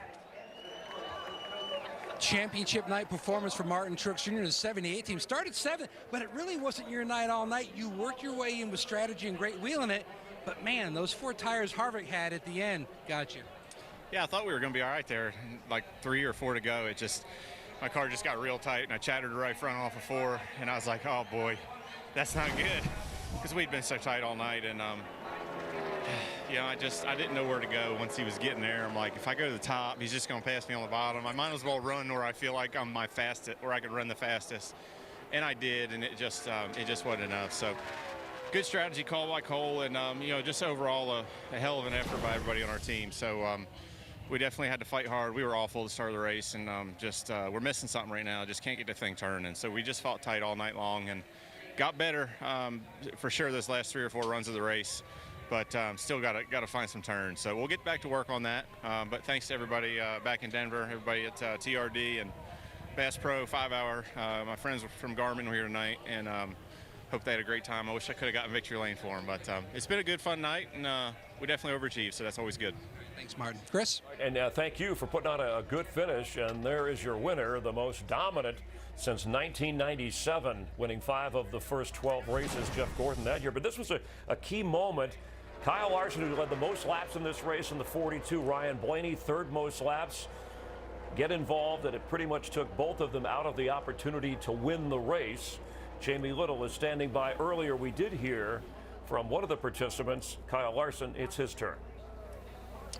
And Kyle Larson was just told that Ryan Blaney took the blame for that. But Kyle, you led 100 laps tonight, one of the best drives. How were you able to fight back after that contact and then what happened on pit road? Yeah, we just had a really good car tonight. Our Clover First Data Chevy was fast. I always run pretty good here at Kansas, so it was nice to lead some laps, and thought we were going to have a really good shot to win there, and Kevin was able to get to my outside, and then was tight in traffic there, and then Blaney was side drafting really hard, and I was as high as I could get, and made contact, whatever, and we had a bunch of damage, so hate that we didn't turn today into a win, but it's satisfying to see how much speed our car had tonight, and definitely good to show that Chevy has a lot of speed, at least with the 42 team. So we'll just keep working hard and try and get as fast as the 4. I thought myself, the 4 and the 12 were all pretty equal tonight. It was kind of just whoever got out in clean air and then could get to the top quick enough would be the fastest throughout the run. So fun race, but a little bit disappointing their last 20 laps. Kyle, when you pulled in and they're still here, the NASCAR officials looking at the rear window of your car, do you think that sag in there is from the rear damage? Definitely, because I didn't have it until after Blaney and I got together. So I'm glad to see that we have a lot of damage back there because, obviously if there was no damage back there, we'd probably get a penalty, and who knows, we might still. But, I got a ton of damage back there. So these cars are pretty rigid, and one area or, one piece of damage can affect the whole rest of the car, as you can see, So we'll see what NASCAR says about it, but I think it's pretty obvious that we have a ton of damage back there. Great drive tonight. Well done. Chris? All right, thank you. He made up a lot of ground to wind up 4th with Michael Waltrip, Chris Myers live here in Kansas, and this is the way it stands. 1/3 of the season has been completed, Michael. We're 24 races away from NASCAR's 10-race playoff. And, we talk a lot about the 4, the 18, and the 78 of Martin Truex being the 3 dominant cars. Yes. That seems to be a pattern. That's what's going to happen throughout the season. Who will be the 4th to join them? Looks like it might be Kyle Larson. Well, it's worth reporting again that winning 5 of the first 12 races, the last time that happened was 1997 by our Jeff Gordon. He went on to win the championship that year. And when we talked to Kevin Harvick on the pre-race show, asked him if this felt like his championship season of 2014, and he said, yes, sort of. And Jeff also asked if you got to be careful you don't peak too early. He just wants to win as many races as he can. And I think that's what you have to do. You've got to try to build up those playoff points. They're so important. You have a blown engine somewhere, you'll be out of the chance to win a championship. So I like their attitude. I like the way they're charging. And I will say also, Chris, about Kyle Larson's car, those cars hit hard. He and Blaney bounced off each other real hard. That could have done the damage to that back window. His 11th win for Kevin Harvick over the age of 40, and at 42, Sparky, he's only the most he's ever won in a season was 5 races. He's done that 2 other times, has a chance to win his 6th, and Stuart Haas has equaled their best ever with their 6th win already. The most they had in an entire season was 6 wins. Don't forget, All-Star Saturday, the Great American Monster Energy NASCAR Driver All-Star Celebration. We'll have the Open, where some drivers can race their way in, get voted in, and then, of course, the All-Star race itself. It's a full evening of fun on FS1 next Saturday night, Race Hub Monday through Thursday. And to all the moms out there on the eve, enjoy your day. You deserve it for never taking a day off. Happy Mother's Day from all of us to all of you. From Michael Waltrip and our entire crew, thanks for being a part of NASCAR on FS1 from Kansas.